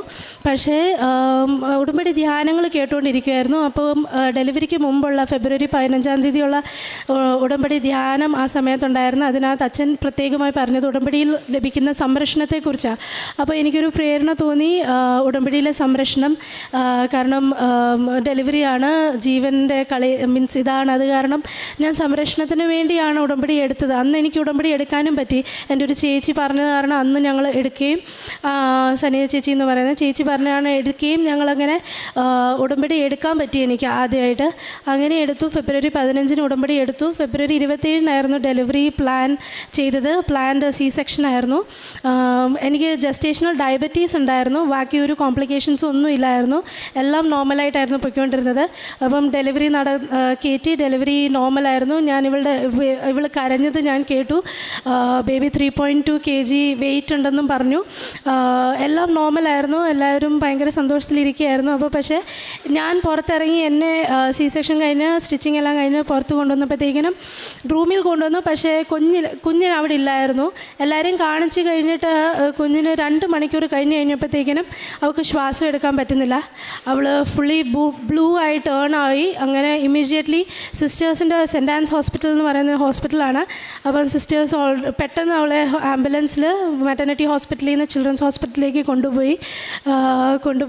അവൾ ഫുൾ ബ്ലൂ ആയി ഇരുന്ന സമയത്തിൽ അവൾക്ക് ബ്രീതിങ് പ്രോബ്ലം, ലങ്സിന് ഇൻഫെക്ഷൻ, ബ്രെയിനിൻ്റെ കൺവൾഷൻസ്, കണ്ടിന്യൂസ് ഫിറ്റ്സ് വന്നുകൊണ്ടിരിക്കുകയായിരുന്നു. അവൾക്ക് ഫസ്റ്റ് ഡേ ഇതൊന്നും എന്നോട് പറയുന്നില്ല. പക്ഷേ അന്ന് തന്നെ വൈകുന്നേരം കുഞ്ഞിനെ കൈ കിട്ടുമെന്നാണ് സിസ്റ്റേഴ്സ് പറഞ്ഞിരുന്നത്. പക്ഷേ അന്ന് വൈകുന്നേരം കഴിഞ്ഞു. പിറ്റേ ദിവസം രാവിലെ കഴിഞ്ഞു. ഉച്ച കഴിഞ്ഞിട്ടും കുഞ്ഞിനെ കിട്ടുന്നില്ല എന്ന് പറഞ്ഞപ്പോഴത്തേക്കിനും എനിക്ക് പറ്റാതായി. ഞാൻ പ്രാർത്ഥിക്കാൻ തുടങ്ങി. ഓൾറെഡി പ്രാർത്ഥിക്കുന്നുണ്ടായിരുന്നു. പക്ഷേ ഒത്തിരി ശക്തമായി പ്രാർത്ഥിക്കാൻ തുടങ്ങി. പ്രാർത്ഥിച്ചുകൊണ്ടിരിക്കുമ്പോഴത്തേക്കിനും ഞാൻ റൂമിൽ ഒറ്റയ്ക്കായിരുന്നു. പ്രാർത്ഥിച്ചുകൊണ്ടിരിക്കുമ്പോഴത്തേക്കിനും ഞാൻ മാതാവിനെ കണ്ടു. മാതാവ് വന്ന്, കൃപാസനം മാതാവാണ്, ഞാൻ പകുതിയാണ് കണ്ടത്. മാതാവ് വന്ന് എന്നോട് 5 എന്ന് മാത്രം പറഞ്ഞു, 5 ദിവസം എന്ന് മാത്രം പറഞ്ഞു, വേറൊന്നും പറഞ്ഞില്ല. ആ സമയത്ത് ഞാൻ ബെഡിൽ കിടക്കുകയാണ്, പക്ഷെ ഞാൻ ബെഡിലല്ലായിരുന്നു. എനിക്കെന്തോ ഞാൻ ലിഫ്റ്റായി പോയി എന്നുള്ളൊരു ഫീലിംഗ് ആയിരുന്നു. അപ്പം അത് കഴിഞ്ഞിട്ട് ആ സമയത്ത് ഞാൻ അറിയുന്നില്ല. പക്ഷേ ഇവളെ ഹോസ്പിറ്റലിൽ കയറ്റിയ ഉടനെ NICU ചെന്ന് ഇവൾക്ക് തൈലം പുരട്ടുകയും ഉപ്പിട്ട് പ്രാർത്ഥിക്കുകയും മാതാവിൻ്റെ കാശുരൂപം കൊണ്ടുവയ്ക്കുകയും അങ്ങനെ ഒത്തിരി പ്രാർത്ഥിച്ചതാണ്. പക്ഷേ എല്ലാ ദിവസങ്ങളിലും ഡോക്ടേഴ്സ് രാവിലെ പറയും ഗുഡ് ന്യൂസാണ്, കുഴപ്പമില്ല, ഇന്നലത്തെ അത്രയും അവൾ ബ്രീത്തിങ്ങിൻ്റെ ട്രബിൾ അവളുടെ മാറുന്നുണ്ട്. പക്ഷേ അവൾക്ക് 3 ഇഞ്ചക്ഷൻ കൊടുത്തു, ത്രോംബലൈസർ കൊടുത്തു കഴിഞ്ഞിട്ടാണ് അവൾക്ക് എഫക്റ്റ് വന്നത്. പക്ഷേ എല്ലാ ദിവസങ്ങളിലും ഈ 5 ദിവസങ്ങളിൽ അവൾക്ക് ഓരോരോ കോംപ്ലിക്കേഷൻസ് ആയിരുന്നു. ഓരോരോ പാർട്സ്, അവളുടെ ബോഡി പാർട്സ് എന്നാ പറയുന്നത്, ഫെയിൽ ആവാൻ തുടങ്ങുമായിരുന്നു. അവളെ 3-ാമത്തെ ദിവസം 3rd ഡേ അവളെ വെൻറ്റിലേറ്ററിൽ കയറ്റി. എന്നിട്ടും എനിക്കൊരു ധൈര്യം ഉണ്ടായിരുന്നു, മാതാവ് 5 എന്നാണ് പറഞ്ഞത്, അപ്പോൾ 5-ാമത്തെ ദിവസം സൗഖ്യം ലഭിക്കുമായിരിക്കും. പക്ഷേ എന്നാലും ഓരോ ദിവസങ്ങൾ കൂടുമ്പോഴും 5-ാമത്തെ ദിവസം ആയപ്പോഴത്തേക്കിനും ഹസ്ബൻഡ് ഓസ്ട്രേലിയയിൽ നിന്ന് വന്നു. ഹസ്ബൻഡ് ഇല്ലായിരുന്നു ഡെലിവറിയുടെ സമയത്ത്. ജോർജ് വന്നു കഴിഞ്ഞിട്ട് അന്ന് രാത്രിയിൽ അവൾക്ക് ഹാർട്ട് അറ്റാക്ക് ഉണ്ടാക്കുവാണ്. 5th ഡേ, അന്നാണ് 5th ഡേ മാതാവ് പറഞ്ഞ ഹാർട്ട് അറ്റാക്ക് ഉണ്ടായി. ഇവളുടെ പൾസ് ഡെഡായി. 30 സെക്കൻഡ്സിലേക്ക് ഇവളില്ലായിരുന്നു, ഓൾറെഡി വെൻറ്റിലേറ്ററിലായിരുന്നു. കുഞ്ഞില്ല, മരിച്ചു എന്നുള്ള രീതിയിലായിരുന്നു 30 സെക്കൻഡ്സ്. പിന്നെയും അവളുടെ പൾസ് കയറി വന്നു, അവൾ ജീവനിലേക്ക് തിരിച്ചു വന്നു. മാതാവിൻ്റെ പ്രത്യേക ഇടപെടൽ കാരണം മാത്രമാണ് 5 ദിവസം കഴിഞ്ഞ് അവൾക്ക് ലൈഫ് ടേക്കിംഗ് ആയിട്ടുള്ള കോംപ്ലിക്കേഷൻസ് ഇല്ല. പക്ഷേ ഡോക്ടേഴ്സിന് പേടിയുള്ളത് കാരണം അവളെ വെൻറ്റിലേറ്ററിൽ വെച്ചു. പിന്നെ അത് സിപ്പാപ്പ് ആക്കി. പക്ഷേ ഇവൾക്ക് കണ്ടിന്യൂസ് ഉള്ള കഫും ഇൻഫെക്ഷൻസും കണ്ടിന്യൂ ഉണ്ടായിരുന്നു. അപ്പം മാതാവ് പ്രാർത്ഥിക്കുമ്പോഴെല്ലാം ഒത്തിരി പ്രാർത്ഥനാ സഹായങ്ങൾ എല്ലായിടത്തുനിന്നും കിട്ടി. ഞങ്ങൾക്ക് അവൾക്ക് വേണ്ടി ഒത്തിരി പ്രാർത്ഥന സഹായങ്ങൾ കിട്ടിയതിൻ്റെ കൃപാസനത്തിലെ മാതാവിൻ്റെ പ്രത്യേക ഇടപെടൽ, സഞ്ചാരി മാതാവ് അവിടെ ഉണ്ടെന്നും മാതാവ് കൂടെ നിൽക്കുന്നതായിട്ടും കാണിച്ചു തന്ന സമയങ്ങളുണ്ടായിരുന്നു. അങ്ങനെയാണ് അവൾക്ക് പിന്നെ മാർച്ച് 12-ാം തീയതി ഡോക്ടേഴ്സിനോട് ഞങ്ങൾ ചോദിച്ചു ഇനി എത്ര നാൾ കിടത്തണം എന്ന് പറഞ്ഞപ്പോഴത്തേക്കും ഡോക്ടേഴ്സ് പറഞ്ഞു ഇനി 3 ആഴ്ചത്തേക്ക് ഇനിയും പ്രതീക്ഷിക്കേണ്ട, അവൾക്ക് ഇനിയും കോംപ്ലിക്കേഷൻസ് ഒക്കെ വന്നുകൊണ്ടിരിക്കുക എന്ന് പറഞ്ഞു. മാർച്ച് 12-ാം തീയതി ഇത് പറഞ്ഞു. അത് കഴിഞ്ഞപ്പോഴത്തേക്കിനും ഞങ്ങൾ ഡേറ്റ് ഇട്ട് പ്രാർത്ഥിക്കാൻ തുടങ്ങി. 17-ാം തീയതി എങ്കിലും അവളെ കൈ കിട്ടണം എന്നുള്ള രീതിയിലാണ് ഞങ്ങൾ ഡേറ്റ് ഇട്ട് പ്രാർത്ഥിച്ച് കൃപാസനത്തിൽ വിളിച്ച് പറഞ്ഞു. അക്കണ്ട ജപമാല ചെല്ലുന്നുണ്ടായിരുന്നു.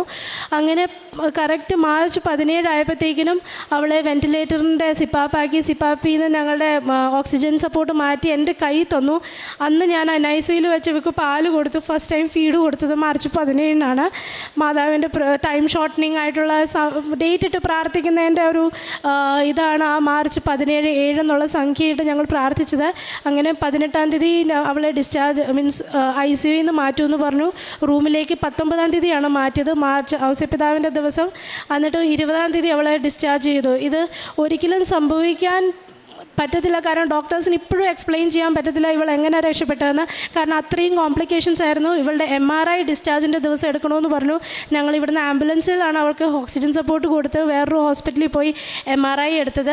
MRIയിലും കോംപ്ലിക്കേഷൻസ്, ബ്രെയിനിൻ്റെ അവൾക്ക് ക്ലോട്ട് ഉണ്ട്, അത് ത്രോംബലൈസറിൻ്റെ ആണെന്ന് പറയുന്നു. പക്ഷെ എന്നാലും 2 വർഷത്തേക്ക് മിനിമം അവൾക്ക് കഴിക്കാനുള്ള ബ്രെയിനിൻ്റെ മരുന്ന് ലെവിപ്പിൽ എന്ന് പറയുന്നത് തന്നിട്ടുണ്ടായിരുന്നു.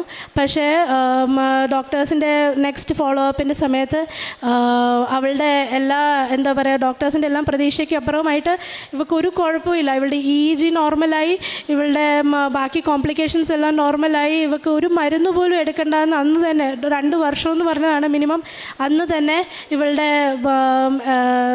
എന്താ പറയുക മരുന്നുകളെല്ലാം നിർത്തി ഇവൾ കംപ്ലീറ്റ്ലി ഹീൽഡായെന്ന് ഞങ്ങൾക്ക് ഡോക്ടേഴ്സ് പറഞ്ഞു. അങ്ങനെ ഞങ്ങൾ ഇവൾക്ക് പേരിട്ടതാണ് ഈശോയും മാതാവും. അന്ന് ഞങ്ങൾ ആഗ്രഹിച്ചാണ് മേരി എന്നുള്ളൊരു പേര് ഇവൾക്ക് വേണം. അങ്ങനെ ഞങ്ങൾ ഇമ്മാനുവലിൻ്റെ എമ ഈശോയുടെ പേരും ഇമ്മാനുവലിനും മേരി എന്നുള്ള മേരിയാണ്, മേരി എന്നാണ് അവൾക്ക് പേരിട്ടിരിക്കുന്നത്. പരിശുദ്ധ ദേവമാതാവിനും തിരുക്കുമാരനും 1000 നന്ദി. എത്ര പറഞ്ഞാലും അറിയില്ല. ആ സമയങ്ങളിലൊക്കെ മാതാവ് മാത്രമേ ഉണ്ടായിരുന്നുള്ളൂ കൂടെ. എങ്ങനെ പറഞ്ഞാലും ജീവൻ തിരിച്ചു തന്നത് മാതാവ് ഇടപെട്ടുകൊണ്ട് മാത്രമാണ്. ഇപ്പോഴും ഡോക്ടേഴ്സ് ഇവളെ കാണുമ്പം എങ്ങനെ ഞങ്ങളുടെ ഒരു മിറാക്കിൾ ചൈൽഡാണ്. കാരണം ആർക്കും ഒരു ഡോക്ടേഴ്സിനും പ്രതീക്ഷയില്ലായിരുന്നു. ഒരു കുഞ്ഞാണ്. അവിടെ വന്നിരുന്ന എല്ലാ കുഞ്ഞുങ്ങളും ഡിസ്ചാർജ് ചെയ്ത് പോയാലും ഇവൾ അവിടെ കിടക്കുമായിരുന്നു. അവിടെ വരുന്നവരെല്ലാവരും ഇവൾ സുഖപ്പെടുത്തി വിടുന്നത് പോലെയായിരുന്നു. അങ്ങനെ ഞങ്ങൾക്ക് കിട്ടിയൊരു കുഞ്ഞാണ് മേരി. ഇവളെ തന്നതിന് പരിശുദ്ധ അമ്മയ്ക്കും ദൈവകുമാരനും ഒത്തിരി നന്ദി പറയുന്നു. രണ്ടാമത്തെ സാക്ഷ്യം എനിക്ക് പറയാനുള്ളത് ഞാനിവിടെ തീർത്ഥാടക ഇവളെയും കൊണ്ട് ഞങ്ങളെല്ലാവരും ഓഗസ്റ്റിൽ വന്നായിരുന്നു, ഓഗസ്റ്റ് 2-ാം തീയതി. പക്ഷേ അന്ന് സാക്ഷ്യം പറയാൻ പറ്റിയില്ല. അപ്പോൾ ഞങ്ങൾ ഇവളെ മാതാവിനെ സമർപ്പിച്ചിട്ട് ഞങ്ങൾ ഉടമ്പടി എടുത്തിട്ടാണ്, തീർത്ഥാടക ഉടമ്പടി എടുത്തിട്ടാണ് പോയത്. അപ്പോൾ ആ ഉടമ്പടിയിൽ ഞാൻ വെച്ച നിയോഗമായിരുന്നു എനിക്ക് ഞങ്ങൾക്ക് റെൻറ്റിന് ഹൗസ് കിട്ടുന്നില്ല, വീട് കിട്ടുന്നില്ലായിരുന്നു ഓസ്ട്രേലിയയിൽ. ഞങ്ങൾ ഒത്തിരി അന്വേഷിച്ചിട്ട്, ഞാൻ ആക്ച്വലി വർക്കിംഗ് അല്ല, അപ്പോൾ ജോർജിൻ്റെ ഇൻകമിൽ മാത്രം വരുന്ന ഒരു സിംഗിൾ ഇൻകമിൽ വരുന്ന ഒരു സംഭവം. അപ്പം അത് ഒത്തിരി പേര് റിജക്റ്റ് ചെയ്യുമായിരുന്നു ഞങ്ങളുടെ ആപ്ലിക്കേഷൻസ്. അപ്പോൾ പിന്നെ ഞങ്ങളുടെ ഫാമിലി വഴി തന്നെ ഞാൻ ഇവിടുന്ന് ഉടമ്പടി എടുത്തു, നിയോഗമിട്ട് ഇവിടുന്ന് 12 മണിക്ക് പോയി. 3 മണി ആയപ്പോഴത്തേക്കിനും ആ വീടിൻ്റെ കൺഫർമേഷൻ വന്നു. ഞങ്ങൾക്ക് വീട് റെൻറ്റിന് ഞങ്ങളുടെ ഒരു ഫാമിലി ഫ്രണ്ട് വഴി തന്നെ അത് കിട്ടി. മാതാവ് ഓരോരുത്തരെ ഉപയോഗിക്കുകയായിരുന്നു. അതിൽ സ്പെഷ്യലി മാതാവിൻ്റെ ടൈം ഷോർട്ടനിങ് ആണ് ഞങ്ങളുടെ സാക്ഷ്യത്തിൽ മുഴുവനും. ആ ഒരു ഞങ്ങൾക്ക് ആഗ്രഹിക്കാൻ പോലും കഴിയാത്ത അത്ര വലിയ വീടാണത്. കാരണം ഞങ്ങളുടെ ഫൈനാൻഷ്യൽ ഇതിൽ ഇപ്പം അഫോർഡ് ചെയ്യാൻ പറ്റാത്തതും അങ്ങനൊരു വീടാണ് ഞങ്ങൾക്ക് തന്നിരിക്കുന്ന മാതാവ്. അതിനും ഒത്തിരി നന്ദി പറയുന്നു. മൂന്നാമതായിട്ടുള്ള സാക്ഷ്യം എന്ന് പറയുന്നത് ഞങ്ങൾക്ക് PR ലഭിച്ചതാണ്. ഓസ്ട്രേലിയയിൽ ഞങ്ങൾ ജോർജിൻ്റെ പ്രൈമറി ആപ്ലിക്കൻ്റായിട്ടാണ് വച്ചിരുന്നത്. ഞങ്ങൾക്ക് 491 സ്റ്റേറ്റ് വിസയ്ക്ക് വേണ്ടിയായിരുന്നു വച്ചിരുന്നത്. അപ്പം ഈയിടെയായിട്ട് അതിൻ്റെ പ്രോസസ്സിങ് ടൈംസ് പിന്നെയും കൂട്ടിക്കൊണ്ടിരിക്കുക. സാധാരണ അത് പ്രോസസ്സ് ചെയ്യുന്നതിൻ്റെ സമയത്തിന് അവർ പിന്നെയും കൂട്ടിക്കൊണ്ടിരിക്കുക. ഞങ്ങളോട് 3 മാസം കഴിഞ്ഞപ്പോൾ പറഞ്ഞു അത് 27 to 30 മന്ത്സ് എടുക്കും. പിന്നെ അത് കഴിഞ്ഞ് ഞങ്ങളോട് ഈ ഫെബ്രുവരിയിൽ ഞങ്ങളോട് പറഞ്ഞു, മെയിൽ വന്നു ഏജൻസിയിൽ നിന്ന്, അത് പിന്നെയും പ്രോസസ്സിങ് ടൈം കൂട്ടി ഇപ്പോഴെങ്കിലും കിട്ടാനുള്ള ചാൻസ് ഇല്ല എന്ന്. പക്ഷെ ഞങ്ങൾ പ്രാർത്ഥിച്ചു, മാതാവ് ഇടപെട്ടു. അതും ഞങ്ങൾ പ്രാർത്ഥന ഉടമ്പടിയിലെ നിയോഗമായിരുന്നു. പക്ഷേ ഞാനത് അങ്ങനെ ഞങ്ങൾ ഒത്തിരി സ്ട്രെസ് ചെയ്ത് പ്രാർത്ഥിച്ചിട്ടില്ല. കാരണം ഞങ്ങൾക്ക് ഒത്തിരി ആവശ്യമുള്ള സംഭവമാണ് ഞങ്ങളുടെ PR. എല്ലാവർക്കും അറിയാം, പുറത്തൊക്കെ താമസിക്കുന്നവരെല്ലാവർക്കും അറിയാം. അപ്പം ഞങ്ങളുടെ സ്റ്റേ 2027 വരെ ഉള്ളൂ. അത് കഴിഞ്ഞുള്ള സ്റ്റേ, പിന്നെ അത് കഴിഞ്ഞ് ഞങ്ങൾക്ക് ലോൺ എടുക്കാൻ പറ്റത്തില്ല. അങ്ങനെയൊക്കെ പല കാര്യങ്ങളും ഞങ്ങൾ സ്റ്റക്കായിരുന്നു, കാരണം PR അപ്രൂവ് ആകാത്ത കാരണം. പക്ഷേ മാതാവ് ഇടപെട്ട് ഞങ്ങൾക്ക് ഫെബ്രുവരി 13 ഞങ്ങൾക്ക് ഞങ്ങളുടെ PR എന്ന് പറഞ്ഞാൽ സ്റ്റേറ്റ് റീജിയണൽ വിസ സാങ്ഷനായി 491. അത് വലിയൊരു അത്ഭുതമാണ്. കാരണം ഞങ്ങൾ അറിയാതെ തന്നെ ദൈവപരിപാലനയുടെ ഒരു കൈയായിരുന്നു പരിശുദ്ധ അമ്മ വഴി കിട്ടിയത്. ഞങ്ങളത് കഴിഞ്ഞ് മുന്നോട്ടുള്ള കാര്യങ്ങൾ ഇപ്പം ഞങ്ങളിപ്പോൾ വരാൻ കാരണം, എൻ്റെ 4ാമത്തെ സാക്ഷ്യം അതാണ്. വരാൻ കാരണം എൻ്റെ പപ്പയ്ക്ക് കിട്ടിയ ഒരു വലിയൊരു രോഗസൗഖ്യത്തെക്കുറിച്ചാണ്. പരിശുദ്ധ അമ്മ ഇടപെട്ടതാണ്. കൃപാസന അമ്മ പപ്പയ്ക്ക് ഫെബ്രുവരി 25-ാം തീയതി ഈ വർഷം പപ്പയ്ക്ക് ഹാർട്ട് അറ്റാക്കായി, മാസീവ് ഹാർട്ട് അറ്റാക്കായിരുന്നു. പപ്പയെ ഹോസ്പിറ്റലിൽ കൊണ്ടുപോയി. ആ സമയത്തെല്ലാം ഉടമ്പടി ഉപ്പും ഉടമ്പടി തേന് കൊടുക്കുന്നുണ്ടായിരുന്നു. സമയത്ത് പപ്പ അത് കഴിച്ചത് കൊണ്ടാണ് എങ്ങനെയെങ്കിലും ഹോസ്പിറ്റലിൽ വരെ എത്തിയത്.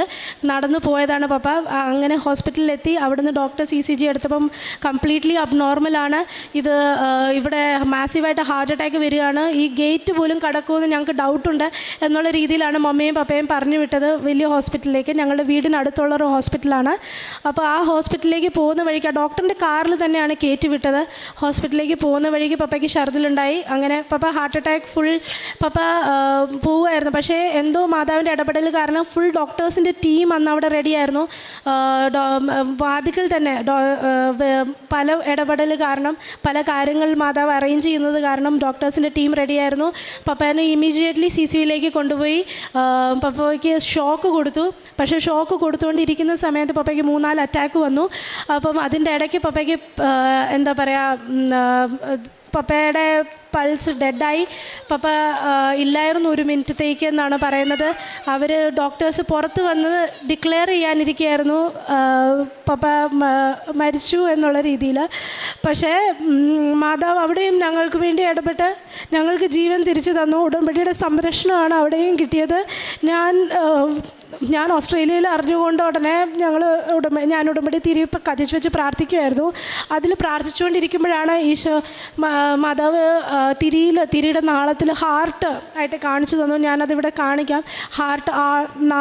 ഹാർട്ടിൽ നാളം ആളുന്നതായിട്ട്, ലൈക്ക് ഹാർട്ട് ബീറ്റിങ് പോലെ തന്നെയായിരുന്നു അത് കിടന്ന് ബീറ്റ് ചെയ്തത്. ഞാനത് ഫോട്ടോ എടുത്തുകൊണ്ട് വന്നു. അവിടെ ആരെയും കാണിക്കാനുള്ള സമയമൊന്നും ഇല്ലായിരുന്നു.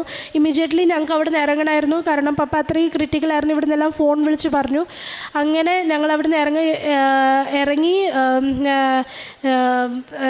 ഞങ്ങളുടെ പാസ്പോർട്ട് അതിന് മാതാവിൻ്റെ വേറൊരു ഇടപെടൽ പാസ്പോർട്ട് ഞങ്ങളുടെ റിന്യൂവലിന് സബ്മിറ്റ് ചെയ്ത് വെച്ചിരിക്കുകയായിരുന്നു. പക്ഷേ ഞങ്ങളുടെ പാസ്പോർട്ട് എങ്ങനെയോ മാതാവ് തിരിച്ച് കൗൺസിലേറ്റ് ചെന്ന് ഞങ്ങൾ എംബസി ചെന്ന് തിരിച്ച് വിഡ്രോ ചെയ്തിട്ടാണ് കൊണ്ടുവന്നത്. അതും മാതാവ് ഇടപെട്ട് ഞാൻ കൃപാസനത്തെ ഇവിടുത്തെ 5:30 പ്രാർത്ഥന അവിടെ 11 മണിക്ക് കൂടിക്കൊണ്ടിരിക്കുമ്പോഴാണ് അവർ പറയുന്നത് പാസ്പോർട്ട് ഉണ്ട്, ഇവിടുന്ന് പോയിട്ടില്ല, ക്യാൻസലായിട്ടില്ല. ക്യാൻസലായിരുന്നെങ്കിൽ ഞങ്ങൾക്ക് ഇങ്ങോട്ടൊന്നും വരാനേ പറ്റത്തില്ലായിരുന്നു. 10-25 ദിവസത്തേക്ക് ഞങ്ങളുടെ ട്രാവൽ മുടങ്ങിയാനെ. എന്നിട്ട് ആ പാസ്പോർട്ട് കൊണ്ടു തന്നത് മാതാവിൻ്റെ ഗ്രേ കളറിലുള്ള ഒരു ഷർട്ട് ഇട്ട ഒരു മനുഷ്യനായിരുന്നു. എന്നിട്ട് ആ പുള്ളി ഞങ്ങളോട് ഒത്തിരി നല്ലതായിട്ട് സംസാരിച്ച് ഞങ്ങളോട് പറഞ്ഞു ഓരോ പോകുന്ന കാര്യവും പാസ്പോർട്ട് പിന്നെ എങ്ങനെയാണ് ചെയ്യേണ്ടതെന്ന്. അപ്പോൾ ആ ഒരു കാര്യവും പിന്നെ ഞങ്ങൾക്ക് PR ഇപ്പോൾ ഗ്രാൻറ്റ് ആയത് കാരണമാണ് ഞങ്ങൾക്ക് ഇവിടെ നിന്ന് തിരിച്ചു പോകാൻ പറ്റുന്നത്. കാരണം ഞങ്ങൾ ടെമ്പററി വിസയിലായിരുന്നു. ഇപ്പോൾ യുദ്ധം കാരണം ടെമ്പററി വിസയിലുള്ള ഒത്തിരി പേരെ അവർ ഫസ്റ്റ് സ്ക്രീൻ ചെയ്ത് ഇത് ചെയ്യുന്നില്ലായിരുന്നു. അപ്പോൾ ദൈവത്തിൻ്റെ പരിപാലനയും പരിശുദ്ധ അമ്മ ഓരോന്നറിഞ്ഞ് ഞങ്ങൾക്ക് വേണ്ടി അറേഞ്ച് ചെയ്തുകൊണ്ടിരുന്ന എല്ലാ കാര്യങ്ങളും. പിന്നെ പപ്പയുടെ സർജറി പപ്പ ഇവിടെ ഇല്ലാത്തത് കാരണം പറയാൻ പറ്റത്തില്ല. പക്ഷേ മാതാവ് ഇടപെട്ടാണ് പപ്പേനെ തിരിച്ചു തന്നതെന്നും